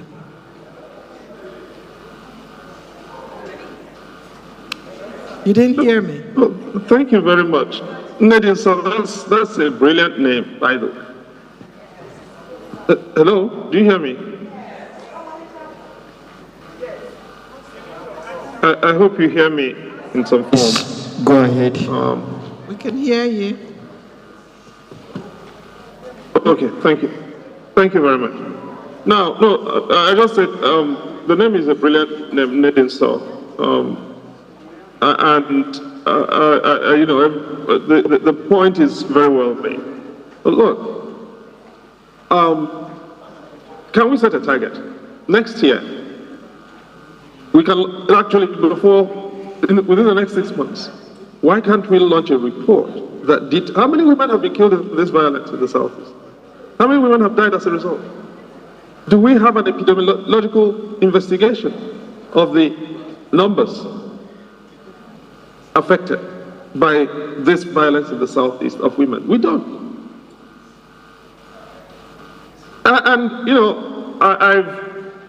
we don't have, or anyone, in the work that we're doing in this now, we've taken one particular state and we've written to all the PGs and Ndigwe across all the communities in this particular state. Give us the details of Ndi Bugurebu, Ndi Aborabo, Ndi Atorato, Ndi Aborabo, Ndi Ana Rosi in your communities. And most of them are lying. Why do I know most of them are lying? Because with each of the responses we get, I do open source search. And in places where people have been massacred, they will tell you nothing happened, we are living in peace. Everybody's living in peace. Why do we then have violence in the Southeast? Then in some communities, they will tell you, yes, you know, we've had victims. But less than 5 communities have reported victims that included a woman. Of the 5 communities that have included, about 5 communities that have reported victims that included a woman, only 3 the women had names. Otherwise, they will tell you, oh, there was one body that was discovered, it was a woman. The women don't even have names. So, what can we do? Can we start with, now, you say we know. You know, the problem we have is this. Our ancestors did too much oral tradition. The white people stole everything from us while they were doing oral tradition. It didn't get us any far. So if we know, can we now document that thing we know and provide a framework of policy making? You know, if you go to UNDP to try to raise money about the Southeast, they tell you they don't have any budget for the Southeast because there is no information about what is happening in the Southeast. They have documentation about the Northeast. Have you gone to a Fulani community? We need to also learn from people. If you go to a Fulani Addo, the Addo is the head of a Fulani header settlement. Sir, I'm not sure we need to be learning from anybody. The center cannot hold. It's not holding everywhere. Excuse me, Continue, sir. Now, if you go to... Madam, allow him to talk, please. Oh, yeah. Please. Hello? Go ahead, sir. Sorry. Now, please, sorry. If you go to an Addo, they will tell you, we lost this number of cattle. They have documentation for the cattle they lost with pictures. This number of our people have been killed. Because I've spent quite a lot of time on this. across the country. The Fulani community will give you names. They will give you dates. They will give you locations. They will add up and total the numbers for you. They will give you valuations. You will not say you did not get evidence. And that is why the only locations in Nigeria where people believe violence that requires international partnership is taking place, or things that are happening require international partnership, are locations where you've got Fulani communities. And most of those are in the north of Nigeria. Now, does anybody here know the amount of displacement happening in the southeast? We've got 2% of the Consolidated Revenue Fund that goes to ecological funds. Not a fraction of that comes to the southeast. Why? Because we don't have evidence of displacement in the southeast. Nanka is gone from erosion, ecological disaster. Not a dime of ecological money goes to Nanka because we have not documented. My sisters, my aunties, can we begin to take our situation serious enough to construct documentation? Thank you, sir. Area. Thank you, and sir. Working with her skills and her infrastructure. Me, I'm happy to be her research assistant. And I'm happy to recruit other research assistants. And she can provide leadership in this. Let us leverage assets and alter this, make this work. That's the proposal. I'm sorry to be name checking her, but she's here. And I again went for Panapa.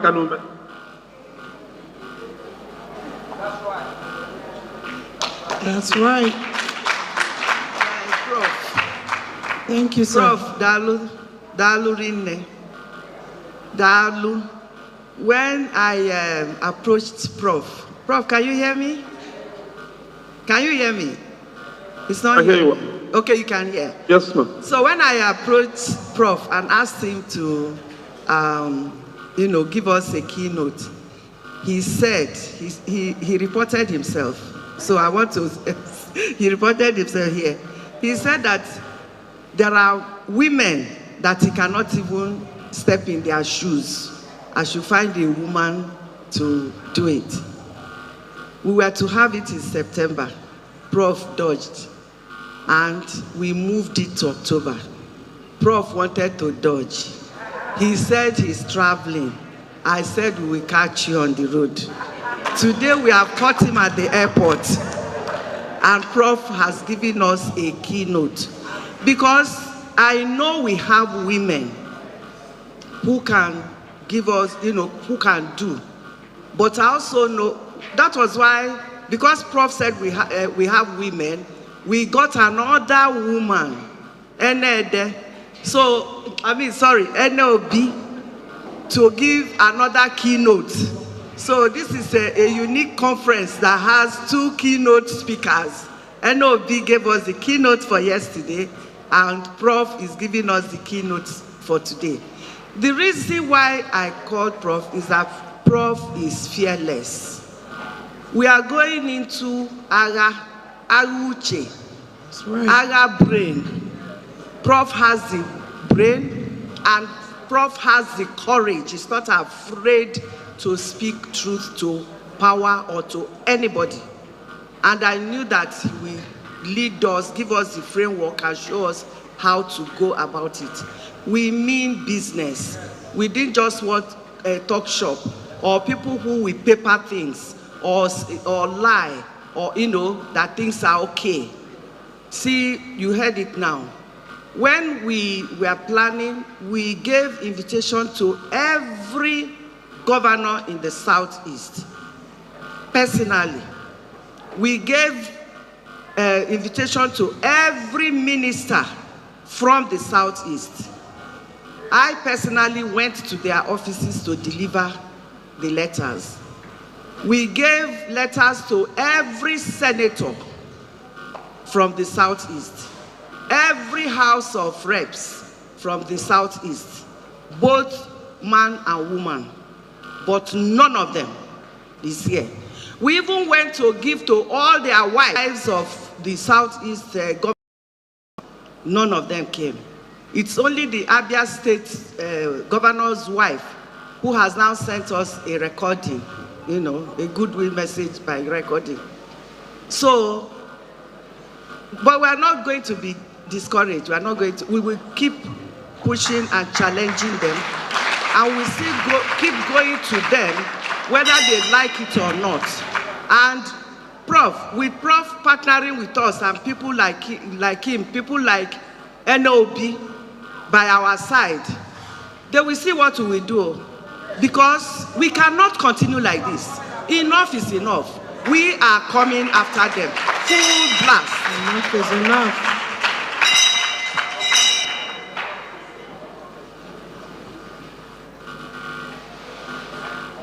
So, Prof, thank you very much. God will continue to guide you, give you safe journey. You will be going Nudo, in Jesus' name. Amen. Thank you, sir. Thank you. Thanks a lot. So, we are going.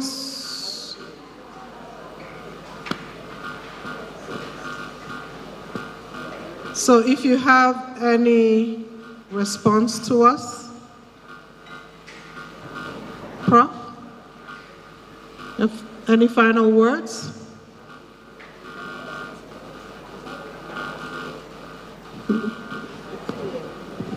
I mean, no, I really don't have any more to say. I've had my say. We are talking, at least at the Truth, Justice and Peace Commission, we're talking to a clear majority of the governors of the Southeast. And we've got, as I said, and we are talking with the security services at the highest levels of the federal government. So we have a vehicle here. Please let's partner to use it. And at least we define the agenda, shape the agenda in a productive way. Thank you, sir. Have a safe trip. Thank you very much. NKATA NDI INYOM IGBO is streaming on Njenje Media TV as we speak. We're also online on our Facebook page, on our website, Twitter, and YouTube, and the link URL is www.nkatandiyinYom.com with 2 I's, NKATA NDI INYOM. We're going from one professor to another.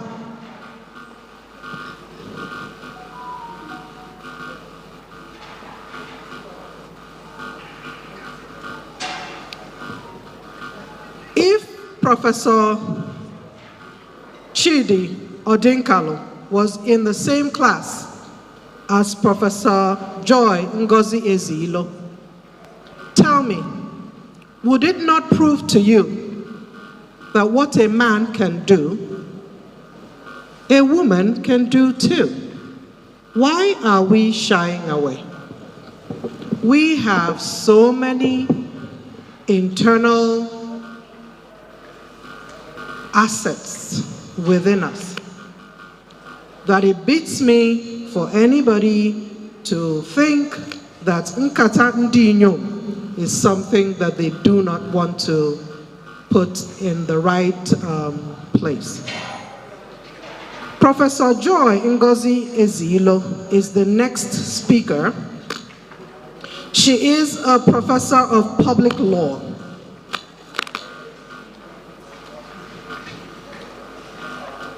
A senior advocate of Nigeria, a life member of the body of benchers in Nigeria. She was a recipient of Nigeria's national honor of Officer of the Order of the Niger, OON. This was conferred on her by the former president, Olusegun Obasanjo, GCFR. And this was in recognition of her outstanding contributions in the area of national building, or nation building, sorry, legal scholarship, advocacy, civil society, movement, and community service. She was, at some point in her career, a commissioner for Gender and Social Development in Enugu State. She was a former dean and head of Faculty of Law at the University of Nigeria, Nsukka. Please join me to welcome Professor Joy Ezilo.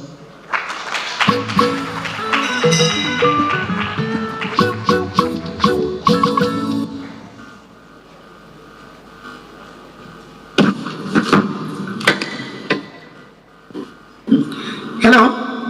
Thank you so much. Dalono. Ndi Igbo kweno. NKATA Igbo. Demeno. Dejeno.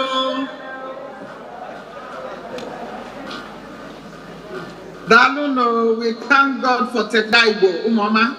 I want to appreciate in particular our President General, the Honorable Minister. We know when she was a minister, we knew how she led women from the front line party, always carrying women, including women. She's a unifying force in everything we do as women in Nigeria, even beyond Igbo land.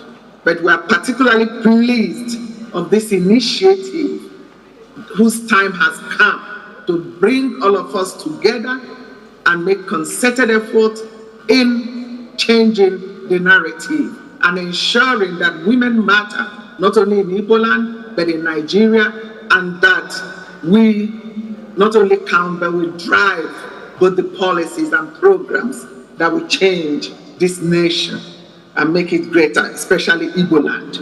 Because I always say, where the men have failed in Igbo land, and they have failed because we have governance failure, everything, and even picking up from the last presenter, I said, look, ecological fund, they give to Southeast, they hardly spend it on what is meant for. And I think they are the least state to spend it on what is meant for. Go and check out the current palliatives, you will see if our sisters and brothers in the north are carrying one full 50 kg bag, in the southeast they will do 10 kg bags. That's what they will give people, and they will give it that it will not even get to 1/10 of the people. And then you're wondering, is it not the same amount of money? At least not in terms of sharing, at least in terms of this palliative to deal with our issues. But time is now for this type of discussion. I look at the team, it's very, very apt. It's one whose time, let's discuss this. But I know that I have my special take on this, and I've been allocated a topic to speak on. Whereas I will focus on that topic, but I hope to come back again in terms of peace building and role of Igbo women. Thank you again, and I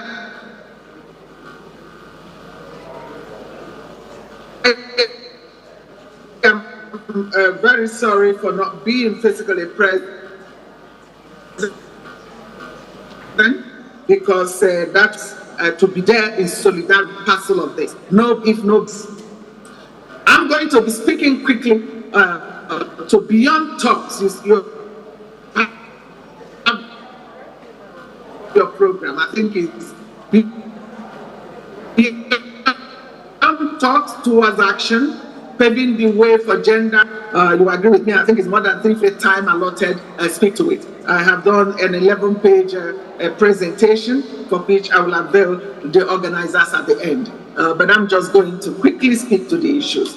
What I've done in this paper is to, in setting the stage to look at what is gender responsive policy. Definition, description, giving example, but then making a case for gender responsive policy. Why support gender responsive policy? I looked at the status of women in Nigeria and, of course, by extension, the status of Igbo women. What is and what ought to be, realities and possibilities. Then I have some posers and questions and we can answer all. But I look at challenges and gaps in terms of gender responsive policy. And importantly, I think I have about 12 or 15 actions that we need to pursue going forward. Because Igbo land is at crossroad. If Umwani also in Nigeria at crossroad, but in Igbo land I think is a double jeopardy in the sense of and there and afabala abakobi achorani and if I na wine within Igbo land is a kind and wine, or we are also our own worst enemy, but God forbid. So time for women's leadership is now. And time for that transformational leadership is now. And time to demand accountability is now. I am happy about the Truth Commission that Anambra State have set up, and I'm happy about the leadership of a person who will call a spade in the person of Professor Chidi Odenka. And I encourage all the other governors to even adopt that approach, because maybe I go on one year as in the dot in the circle. I had to give even a speech on that. We haven't examined those kind of statements deeply and reflect not just on our status, but also how we have become even the cause. We look at all of our women's contribution in the Southeast, and then, of course, beyond and in Nigeria. You see that Igbo women continue to make that stride. But oftentimes in our Igbo, we don't matter. We don't take a sin to count or matter.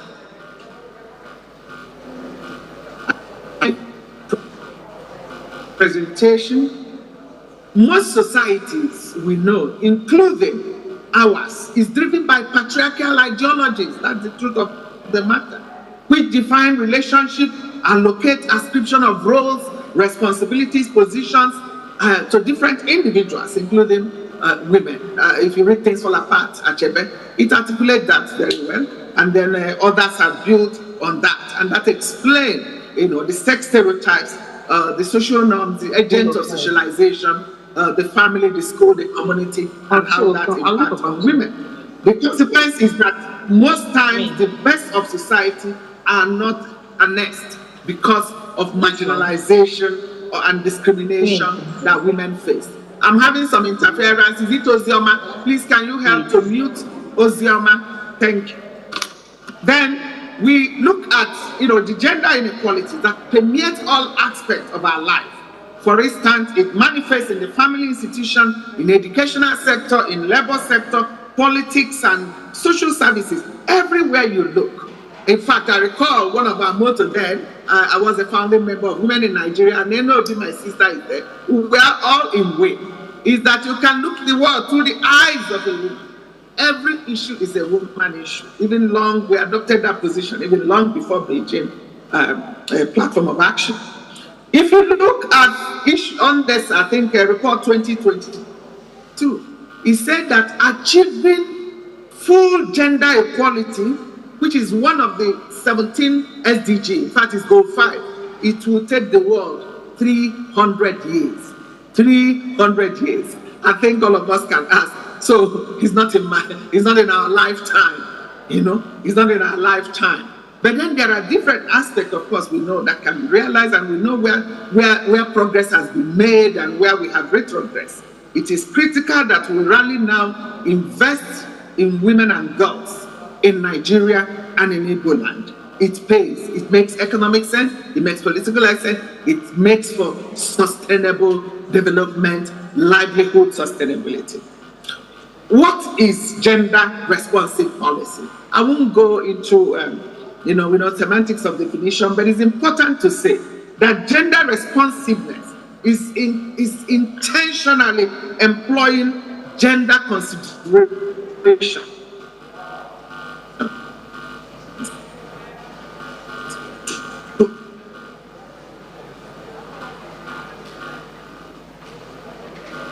To affect the design, So this means ensuring are considered in the design, simplicity or law as we have it. So a gender responsive policy will consider both women and men. It's not about women alone. And often that mistake is made, and including those who oppose anything gender. If you say gender equality, it's not what we are talking about. Gender responsiveness means it considers both women and men, boys and girls. It is an inclusive policy that also considers the unique needs of subgroups within the dominant framework. And then you begin to look at the youth, the children, the women, the elderly, persons with disability, ethnic, religious minority, and everyone counts. So gender responsive policies and programs reflect girls in particular, and girls and women's realities. You can see who is affected. Like as the UN Special Rapporteur on Trafficking in Persons globally, I often say, when we know that, my mandate said, for example, is human trafficking for all, but especially women and children. And when I do on country mission then for UN, I emphasize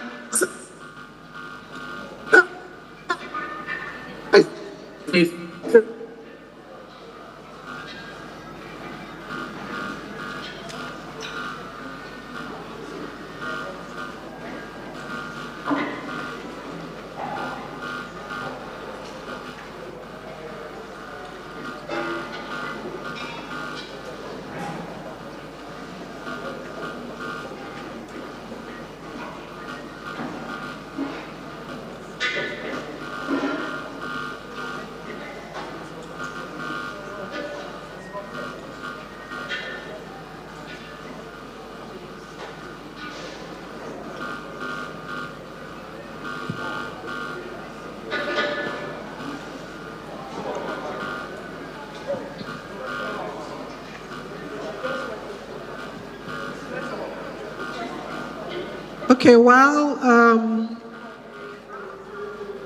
the internet is rebooting,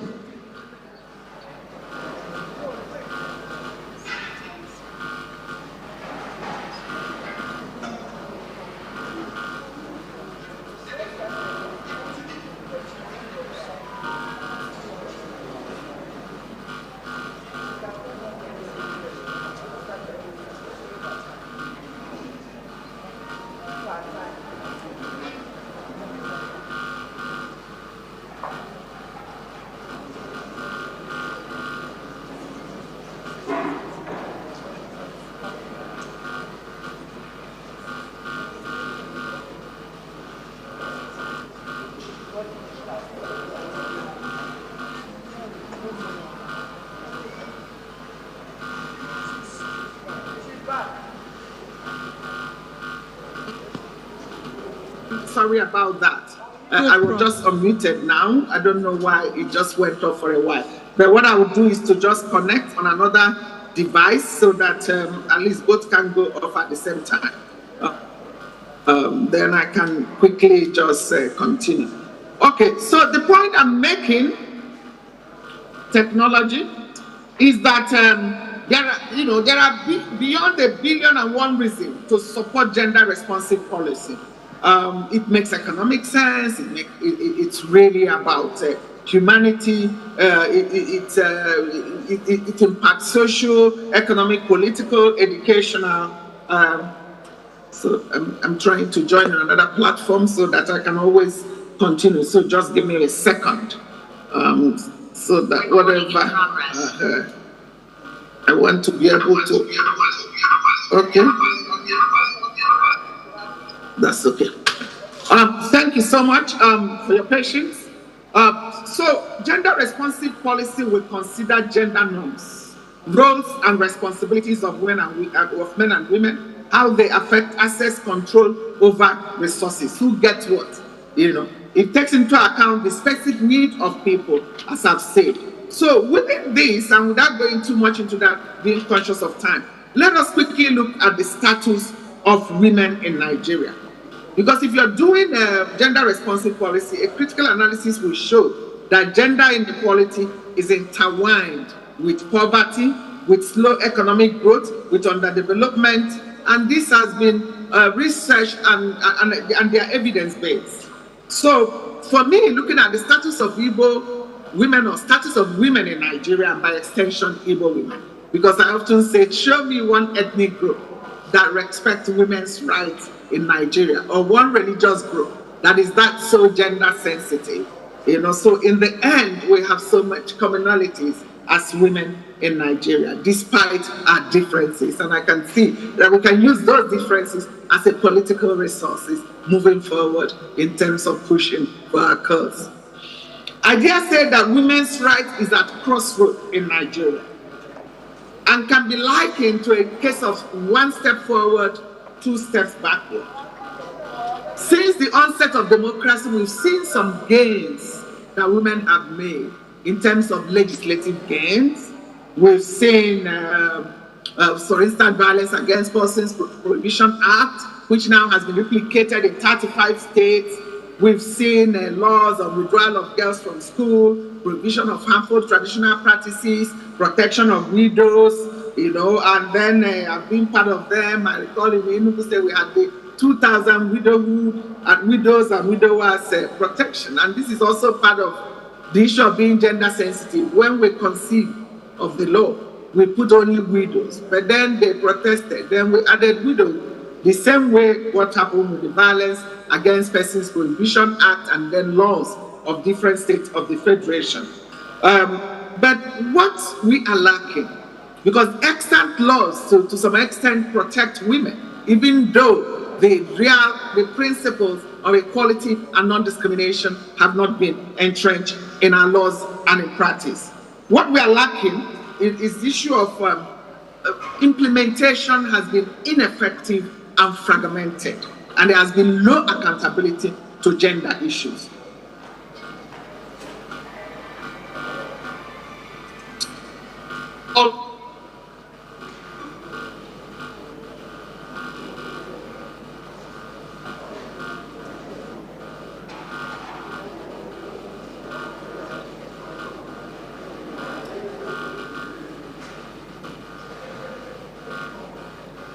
The jury, not necessarily the fact to change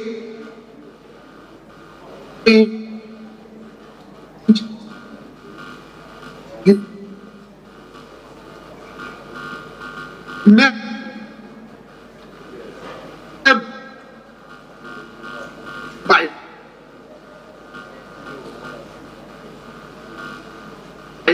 state to become who have suffered systemic cultures and institutions. I know the one Josephine Anini has been including GOD and was also part of Her Excellency voluntarily continued, and we did that for how many years now? We are yet to achieve it. And the issue here, in terms of examining the status of women's rights and the adequacy or otherwise of the laws we have, is how far has Nigeria gone, in terms of concerning the state responsibility, the obligation on Nigeria as a state party, as a member of the United Nations, as a member of the African Union, to implement agreed treaties that have to do with women's rights. So why the resistance to the enactment of laws like GOB bill is Gender and Equal Opportunity Bill? What is the emerging jurisprudence from Nigeria?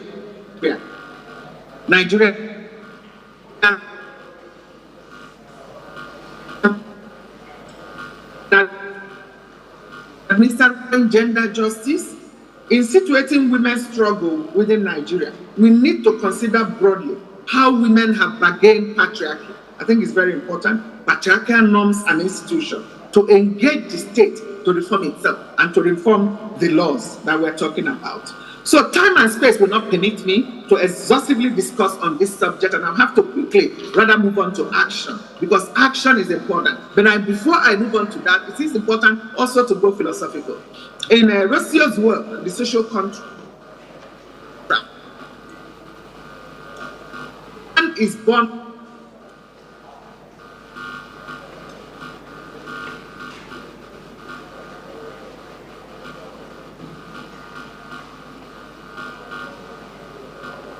we born equal and free? Law, justice, and human rights in Nigeria. Those who think themselves, according to Rocio, think themselves the masters of others are indeed greater slaves than they. Therefore, to the question, are we born free? Rocio will answer yes. Rocio explains how men went from the original state of freedom and autonomy and happiness in the modern reality of inequality to what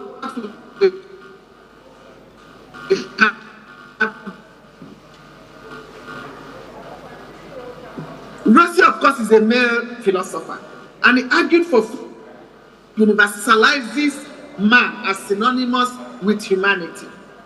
But when you look at another philosopher woman, Simone de Beauvoir, the female philosopher, it intervenes to discuss inequality.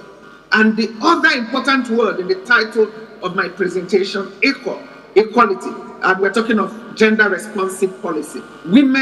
A woman and inequality plays out in the discussion. So if you look at Simone de Beauvoir, I said one is not born, but rather becomes a woman. And I think this is very important to remember. One becomes a woman, a social being. Woman and the inequality she endures are social constructions. One can surmise that Buba would rephrase Rocio's quote as, woman is born free, and everywhere she's in chain. The chains of inequality that women suffer are created by society that is dominated by men. And in Igbo land, they hardly want to give women a chance. It is really important that when we look at gender hierarchy, it's not in nature, but in culture, in social construction. So even though a female is born free as a man, the two sexes have never shared the world in equality. And that's what we know. The question, are we born free and equal, assumes larger than life image once asked in relation to the status of women in Nigeria. I have engaged in advocacy personally for promotion and protection of women's rights in Nigeria for the last 3 decades. I've not seen sometimes significant progress, and I've seen progress and retrogress. And sometimes I wonder, will it be my lifetime? And I wish and I hope that it will be my lifetime that we'll have to achieve substantive equality.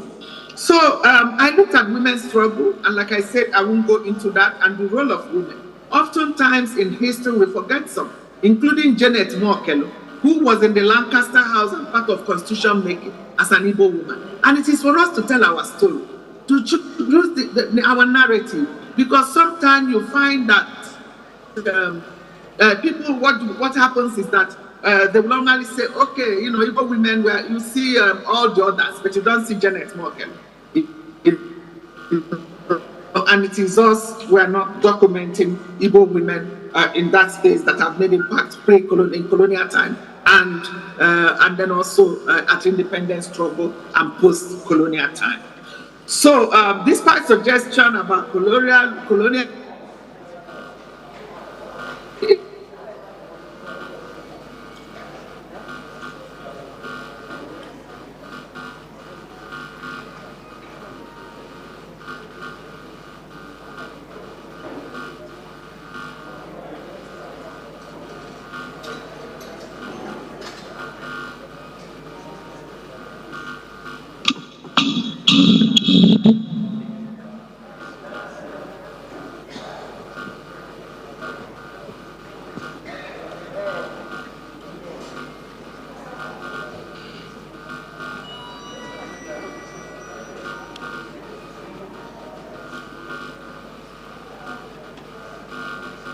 Okay, nothing is perfect. Man is not perfect. The internet is not perfect. We have to give this a few more minutes. After that, we'll have an interlude of music. Why is that gender equality, that gender and Igbo women? Why has it been difficult to reach standard? Even the Constitution. What are the significant margins? What are the obstacles taken to address this? And men enjoy equal rights? It's important, because even in Igbo land, and a woman who is the chair of Ohaneze, because a woman has emerged, as I know, they have to teach me whether in Igbo ideology or cosmology, women doesn't count, and women can't become leaders because we are told Banco and this 08, it went to West African case decisively in colonial time, say that in Yoruba land, women can ascend to become head of family. What is wrong with a woman, an Igbo woman? You're looking at Igbo women of the caliber of women we know that have also made it internationally and held their own, and within our environment, we still don't matter. And we are still not on the peace table. We are still not on the table for decision making. Look at representation at National Assembly, at State Assembly. We make progress, we retrogress. I recall that Senator Joy Emodi was the first Igbo woman to be elected a senator. Before then, others have had. And then there was a time Anambra was doing very well in Senate with number. Look at retrogression now. So we need to examine that. So for me, quickly on the challenges and gaps to gender responsive policy in Nigeria, I will outline them, I won't discuss. One is gender unresponsive budgeting, underfunding and corruption.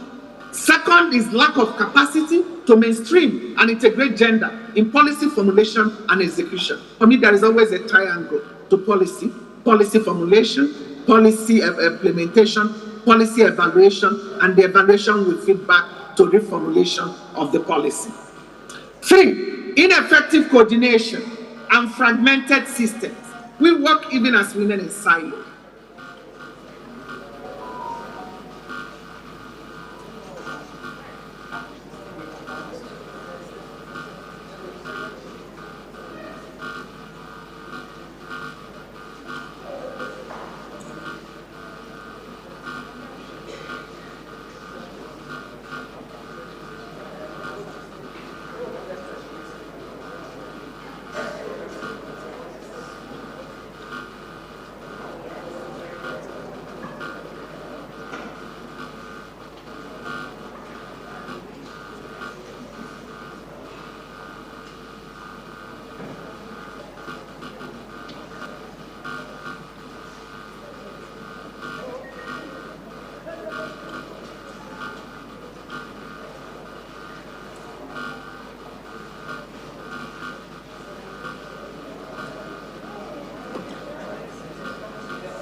I do not like not working. Please always unmute me.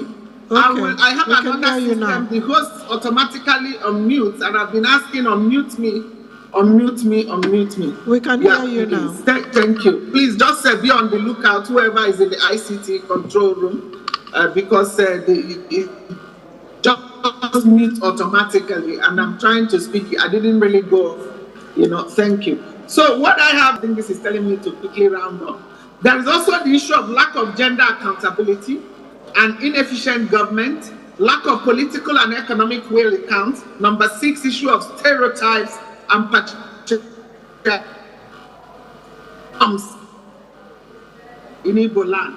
Does that promote women's leadership, inclusion, and in being on decision table? In fact, as they don't, women are to be seen, not heard. And that is also ideology that is prevalent in Igbo land. Women's political powerlessness. Where the power is, women are not. This Kalu was also making. I want to realize we don't want to come out and demand if the role of Igbo women that dominate the churches, that are the ones that without communities will collapse. If we all come out to denounce what is happening in Ndi IGBO today, if we denounce what is happening in Igbo land today, it will not continue. The insecurity, our governors must work for us. The fact that we at least develop, we at least church change, and even when it gets to us, our own people, our own government will also shortchange us. Our politicians are not really sensitive, not responsive, of little or no character. And that's what we need to change. But we are not saying the truth. And we don't want to join and condemn the evil that has crept and engulfed. And we are the ones that always want to go home. That have all these ceremonies and burials and marriage and elaborate things that bring us together as a people. Yet, what is happening is putting us apart. There is one trend I noticed. On Sundays, even in Enugu drive round, you see everybody is in market. People are selling women with their horse. It is something that this is the only time women have to socialize. Women have to gather, meet. Oh, but then I had to talk to the women. Okay, make sure that we have this and this. And men, this is the way you can cooperate. They need this free time. Today, where is even the free time for the women? In the final analysis, let me leave you with these recommendations, because it's action. We have to find solutions. And I have about 14 or 15 solutions. I will just outline them. I won't go deeply into that. It's enabling implementation of Nigeria's international obligation, whether at regional level, in the level of African continent, politics and decision making. Girl-child education and empowerment is the way. STEMA is the way. We're ensuring that our boys are not left out. The other day they were doing road map for education sector, and I had to do a chair one of the subcommittee and facilitate the national validation in Abuja here, last Thursday. So you see, the girl child had a pillar, and I said this is the right way to go. Review education curriculum to be gender sensitive and help impact gender sensitivity early enough to our children, our policy makers. This will fill a long-term gap, especially capacity gap of those who, because you don't give what you don't have. In law, we say, no, that one don't have it. You have to give what you have. If you have the knowledge, if you are trained from early time, then you are able to be responsive. And that is what we need. I started teaching the course, Women, Children, and the Law in 1997 at the University of Nigeria. And I got it on NUC curriculum. And I tell you, through this, I've trained thousands of students, men and women. And I guess actually I do have more boys than women in the class. When I discuss with my colleagues in the US and in North America, they say women studies, only women come to. I say, no. In our own case, men I have trained, and when I move around, I see them, oh, Prof. Joy, senior advocate, you taught me, and everywhere. And I see them all over. And they are beginning to impact, to show that the education is key to the change we want to see. We need to look at economic empowerment. It's imperative. And I don't need to emphasize this. Public and community education. We can never, we have to do a lot of that using multimedia approach, including traditional method and whatever appeals to youth and every other category. Capacity building, number 8, to key stakeholders, executive, legislative, and judiciary. It is imperative for civil society. If you look at the cases now coming out of judiciary, anytime they talk about inheritance, I wrote an article published in Commonwealth Journal in 2020, and I got a lot of reviews internationally. When we're looking at the discrimination on inheritance and what Igbo women face,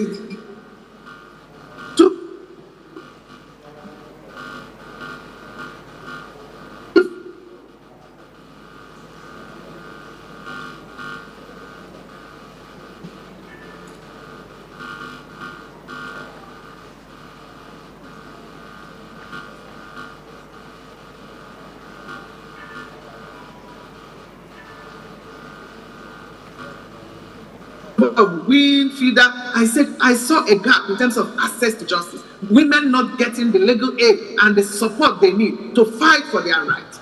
So that was the basis for formation of WACO. And from 1997, WACO was formed to date. We have given over 63,000 free legal aid to women and girls. And I tell you, 80% of that are Igbo women. And every day we overwhelm actually. People will tell me from all over the world, call WACO hotlines from Lagos, from everywhere. Then when we say, we don't have office in Lagos, are you in the south? Oh, no. How can you help me? Everybody says this. It's overwhelming. I don't know how.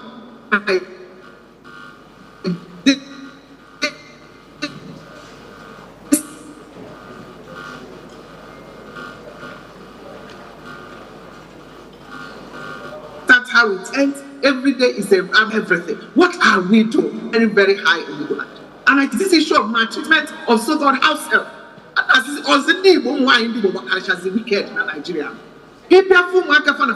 Everywhere, whether my fair been a local jail, my fair been a Kafanchan, my fair been a Kaduna, my fair be abroad. I have to go see my one medical doctor abroad. Mangama overmade. We are punishing the wickedness, the cruelty, the degrading treatment on maids. I had to deal with a case where that woman, that child.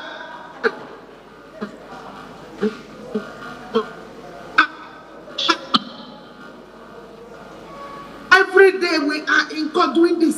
Doing cases are enormous. What I would have done if I wanted one of the WACO staff to come and give a graph presentation of the type of cases we receive at WACO. If you come there on Tuesday, it's like it used to be Monday. Before this Monday starts, you will think that there is something that is happening. We have to have a canopy outside and 50 people or more every day waiting to be assisted. And we have a government and we have people understand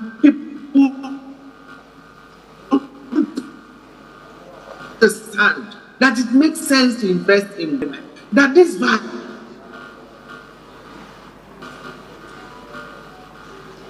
we cannot succeed as a nation or nationality within the nation state Nigeria if our women are so degraded, are so violated, are so deep to inherit land or even to own land as a firm soul in their capacity as a woman is not recognized. We need gender responsive budgeting, funding of gender related policies and programs. Number 11, implementation of SDGs. Of course, federal government takes the initiative. They are at the front of pushing for that. But then beyond that, state cooperation, coordination, networking, we need concerted action. And I think Professor Chidian get to this, and there'll be as he also said that.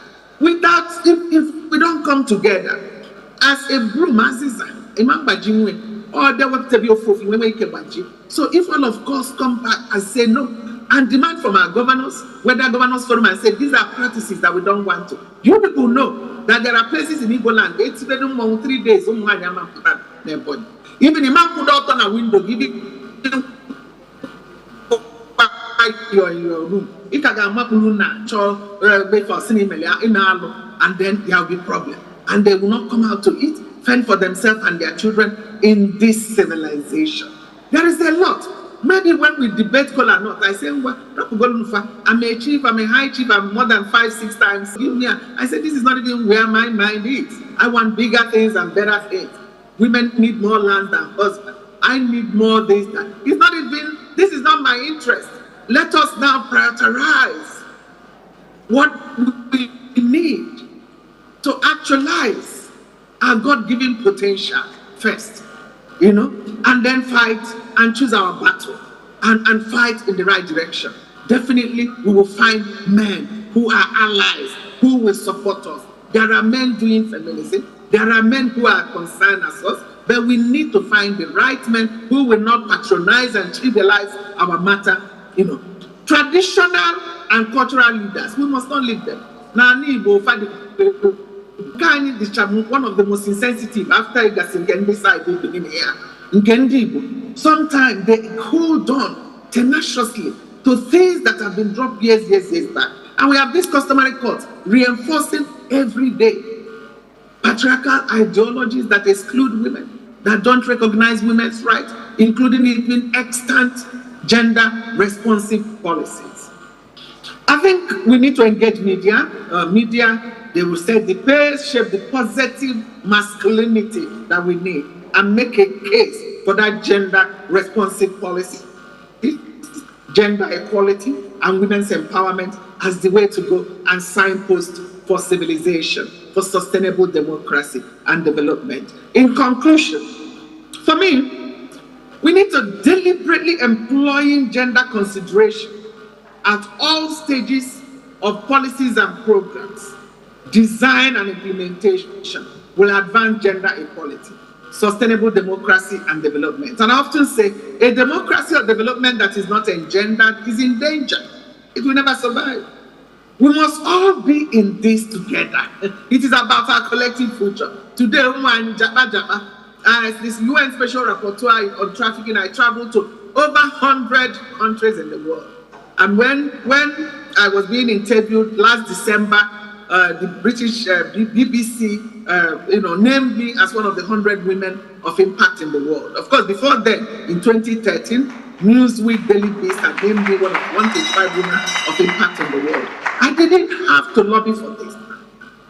As an Igbo woman, in fact, the day I was called on by the Newsweek editor, I think then it used to be Tina Brown from New York, and they brought me from New York, and I was on the same podium with then Hillary Clinton, Amampo, and all the rest of them. I didn't have to lobby. I never lobbied. When I was put on the LDC for Africa, they said, is it Mary Robinson called me? And I'm like, Mary Robinson, I said, these 419 people don't come. Even today, they were calling me. Did you take money, 10,000 from the bank? I said, because and her voice was like a man. I thought it was these people that, how can you say Mary Robinson from Irish president calling me? But where things work, you don't need to lobby for anything. They will recognize what they have and utilize it. But the Igbo people will be the last. And I must say also on indigeneity, because I am also a victim of it. In 2007, I was appointed a minister. I was going for clearance and everything. Next, they said no, on the Enugu state. Oh, she's Enugu by marriage. Oh, she's from Anambra state. Oh, it's from. And these are what our people do a lot. This is our stock in trade. And what they use indigeneity to keep women and even divide us further. And even separate homes and marriages and family. Because if any Igbo, I'm an Igbo cosmology. You know, I can't so bad. If I say okay, even though we prove for choice and a woman's choice to decide. Here now, we got this way. No. You are not accepted. Even women who contest for election, they will tell them, no, you come from this territorial district. But when things you get internationally, when I was named, they say, 3 finalists for the position of UN Special Rapporteur on Trafficking in Person. We had one person from South Korea, I think another from Europe, Spain, and then myself from Africa. I wasn't myself. I think I was doing some research in London when I got a call. You're now the distant. I didn't have to do anything for you. Your CV spoke for you and everything. And when your CV spoke for you and everything. Because South Korea, we had the Ban Ki-moon then as UN Secretary General. And Southeast Asia, there was a problem of trafficking. I didn't put my mind to that. But where quality count, where input count, where people matters, they will look for their own, and we have it in abundance. Igbo women,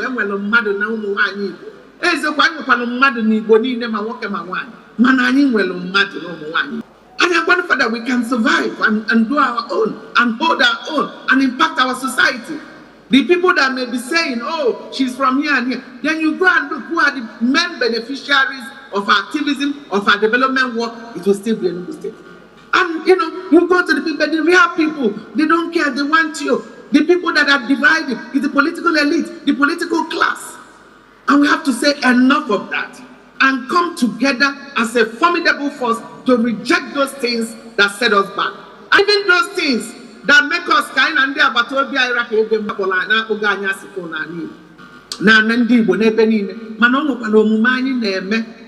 that also doesn't sit well. with people I know we keep Yoruba, and we need to look into that. Be not the one you do Quesela Edo. Makana Bandiba, you may go on your way.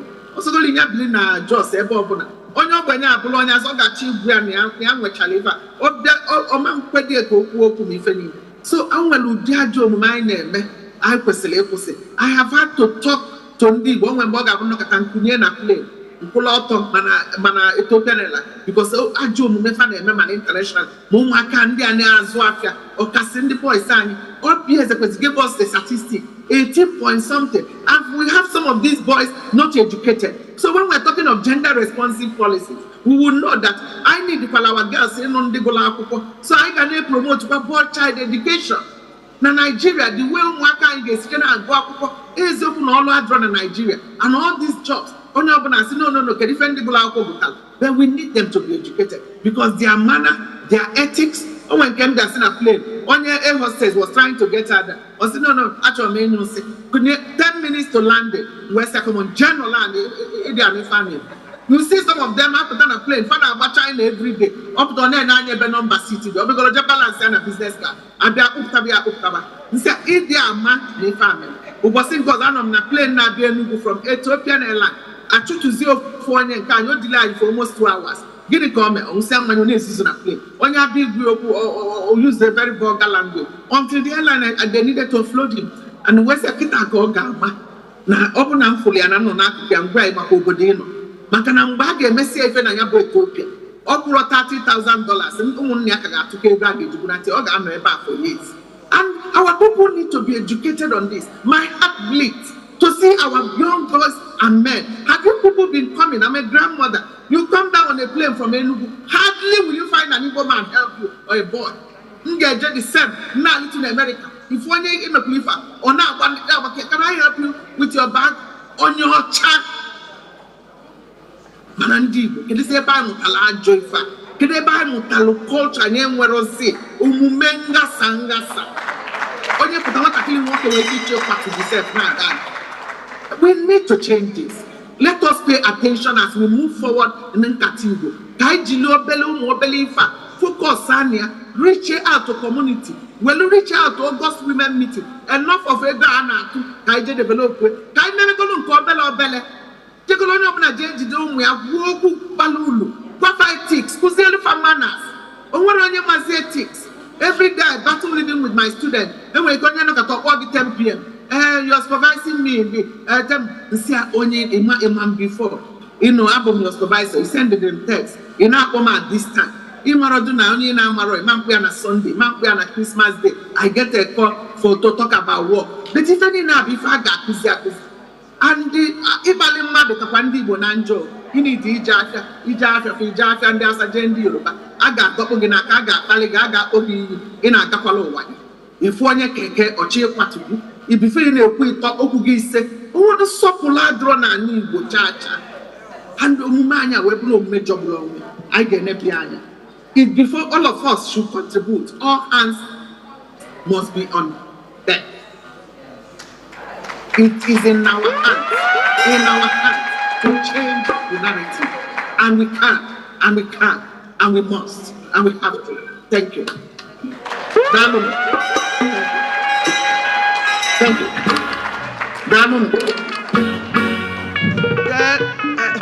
Professor Joy Ezilo, SAN, Triple Chief. Oh, Chendo. I used to call her Triple Chief, but I now know you are now Sextuplet Chief.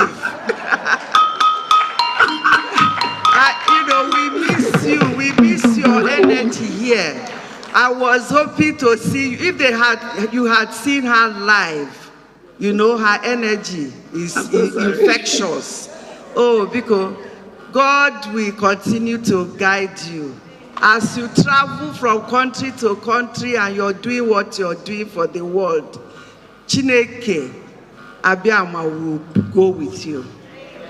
He will protect you. Amen. Ukwama Bonatag in Jesus' name. Dalu onem dalu dalu. Ochendo. Adeje Jamba. Nzebunachi. Ocheche Bunachi. Thank you so much.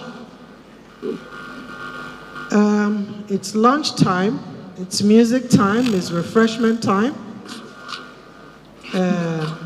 And it's time to recognize the dignitaries that we have here. So far, so good. I'll hand the mic over to Ife Aron, who would take this section. While she's coming up, I'd like to remind everybody that NKATA NDI INYOM IGBO is in every single state in Nigeria and also in diaspora. To mention a few of the chairpersons would be the chairperson for Enugu State, where we are, is Engineer Chinwe Mba, MNSE.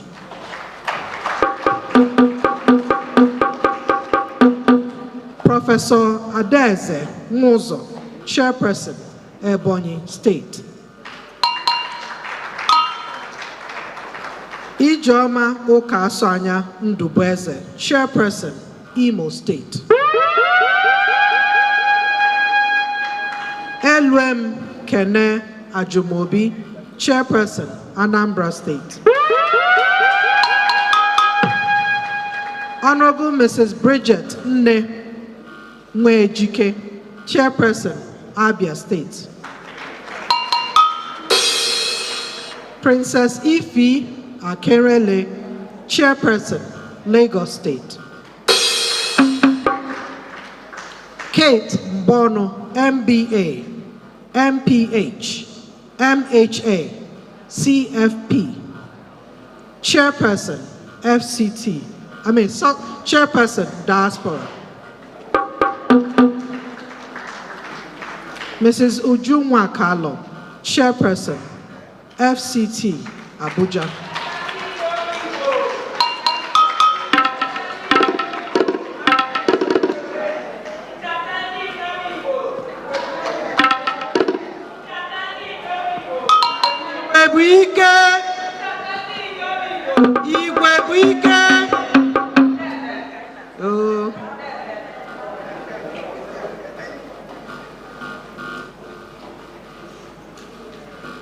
Music.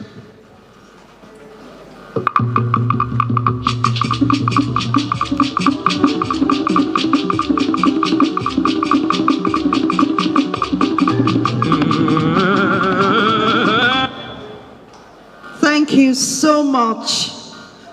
Ezigbote nwanyi, nnukwute nwanyi, Mrs. Ebere Ndokago, for inviting me.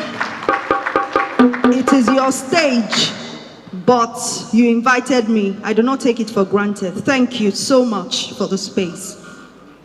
NKATA NDI INYOM IGBO. NKATA NDI INYOM IGBO. Dalu Nurinne, please permit me to stand on already established protocol. Nekene the Enugu State government for hosting the 2023 NKATA NDI INYOM IGBO. Nekene kwa, the founder and president of this esteemed foundation, no less a person than a minister, a former minister of the Federal Republic of Nigeria, Nene Nyanya Nihe Wasalo Mwani.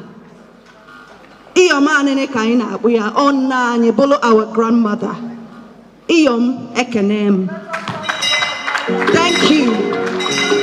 Thank you for the leadership. Adezaka Adichi.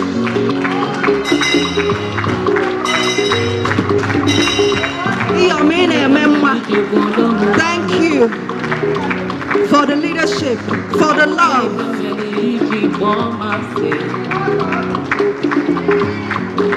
Iyomudegi Ganede. We'll never let the candle you lit and will carry it through. Thank you, ma. Thank you so much.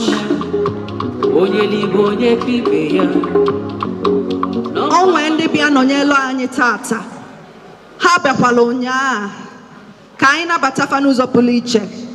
From Mobilizers International, Dr. Favor Ogwani, MNI. Mama, thank you for your presence. Nakwazi Dame Oyibago, MNI. Thanks for being here. Dr. Mrs. Nayos Nachi, PhD, a public analyst.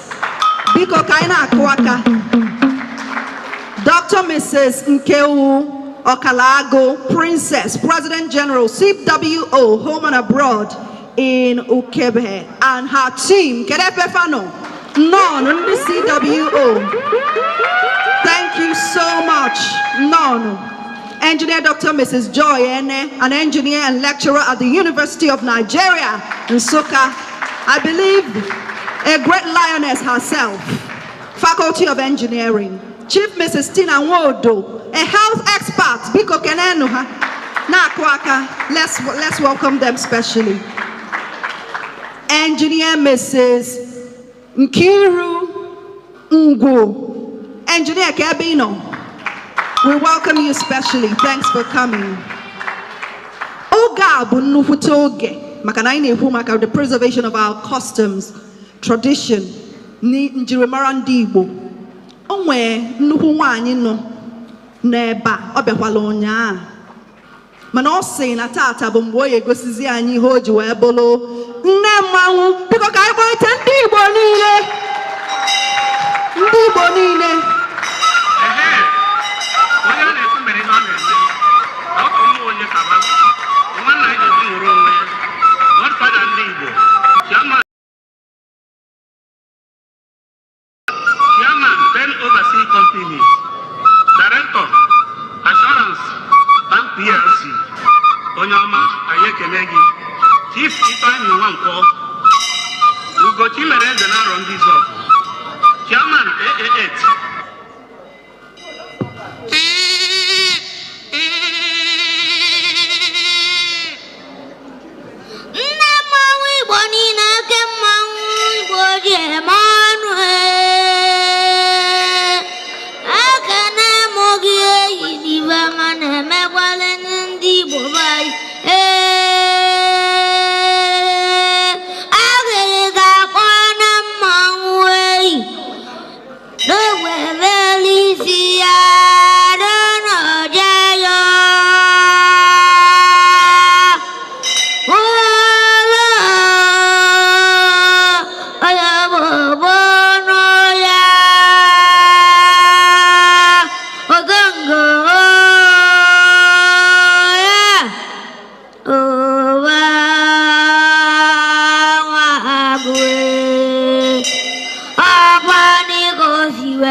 Bolo shoban negi malogi Abule belugo bo fundi fa bo fonu onu abuleze bo fuku mbaya diriya ishoba abulisi shoban negi Ishoba gulisi, shoban negi malogi. Obale belugu sinabani, onya bulani, onya buleze nobiani, mbaya diriya. Ishoba gulisi, shoban negio. Ishoba Bulisi, Shoban Nagi Malugi.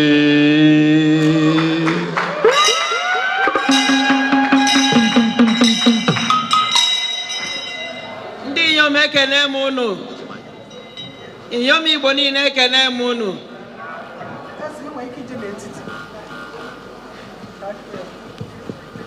Ndị nne Igbo niile ekene m unu. Iyom Chukwu gọzie gọzie ife na-emele ya ife. Ndị nne nọ n'ebe a, aga m ejigodu nwa obele ohere a wee gwa nnukwu nwanne m nwaanyị bụ Oliakụ Selina Adịbụa.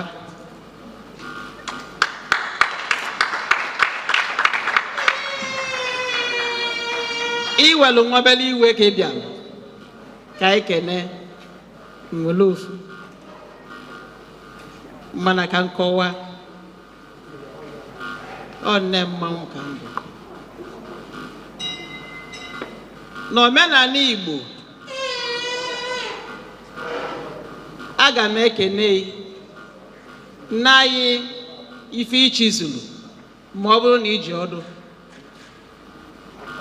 ịyọ nwaanyị. Aga m anaghị ịtọ n'ichizulu echizu ịbịa ji ọdụ. Aga m anaghị ịtọ maka na odogwu ka ị bụ. Echili ya echi n'omenala Igbo. Nne m ijiri ọdụ ọ fọdụ nwebele anaghị ịtọ. Igbo mma mmanụ daalụnụ. Ọ dị mma. Abụ m nne mmanwụ Igbo bụrụ nne Igbo niile ebe ma ebe ọbụla onye Igbo nọ na mba ụwa niile. Echiri m echi. O nwere ife mma mmelụ iche Chineke ji wee sị n'ọmụmụ ka ọ ga-abụ. Chineke na ndị nke etoli ọbụla alụ anọrọ m ome kama ọ na-agba onye jụọ m nsị ya na m amarọkwa na-etu a ka m si fụ ya. Nke mbụ, ebe arọ gara aga echie m nne Igbo niile nke na-echukwu ewele okpu mme tinye n'isi m, wele ugo na-agbọ tinye n'isi m. Ọ dịba ọnwa gara aga ụmụnna m kpọọ m ndị Ọnịcha si na mma na-aza nne Igbo niile na-aga mama bụrụ nne mmanwụ. Mụ bịa ka echie m nne mmanwụ n'Ọnịcha. Wee chie m nne mmanwụ n'Ọnịcha. Ọ dị egwu. Nlo nọ ebe ọ belụ izu ụka na-abụ esi na Arọchukwu kpọọ m, si n'Ọkụzụ kpọọ m, si ebe dị iche iche kpọọ m na a ga-echi m nne mmanwụ Igbo niile. Na mma mbụ nne Igbo Ọnịcha echie m nne mmanwụ. Nọọ Igbo ga-echi m nne mmanwụ. Igbo niile zukọ wee mabalụ m oji saa wee chie m nne mmanwụ Igbo.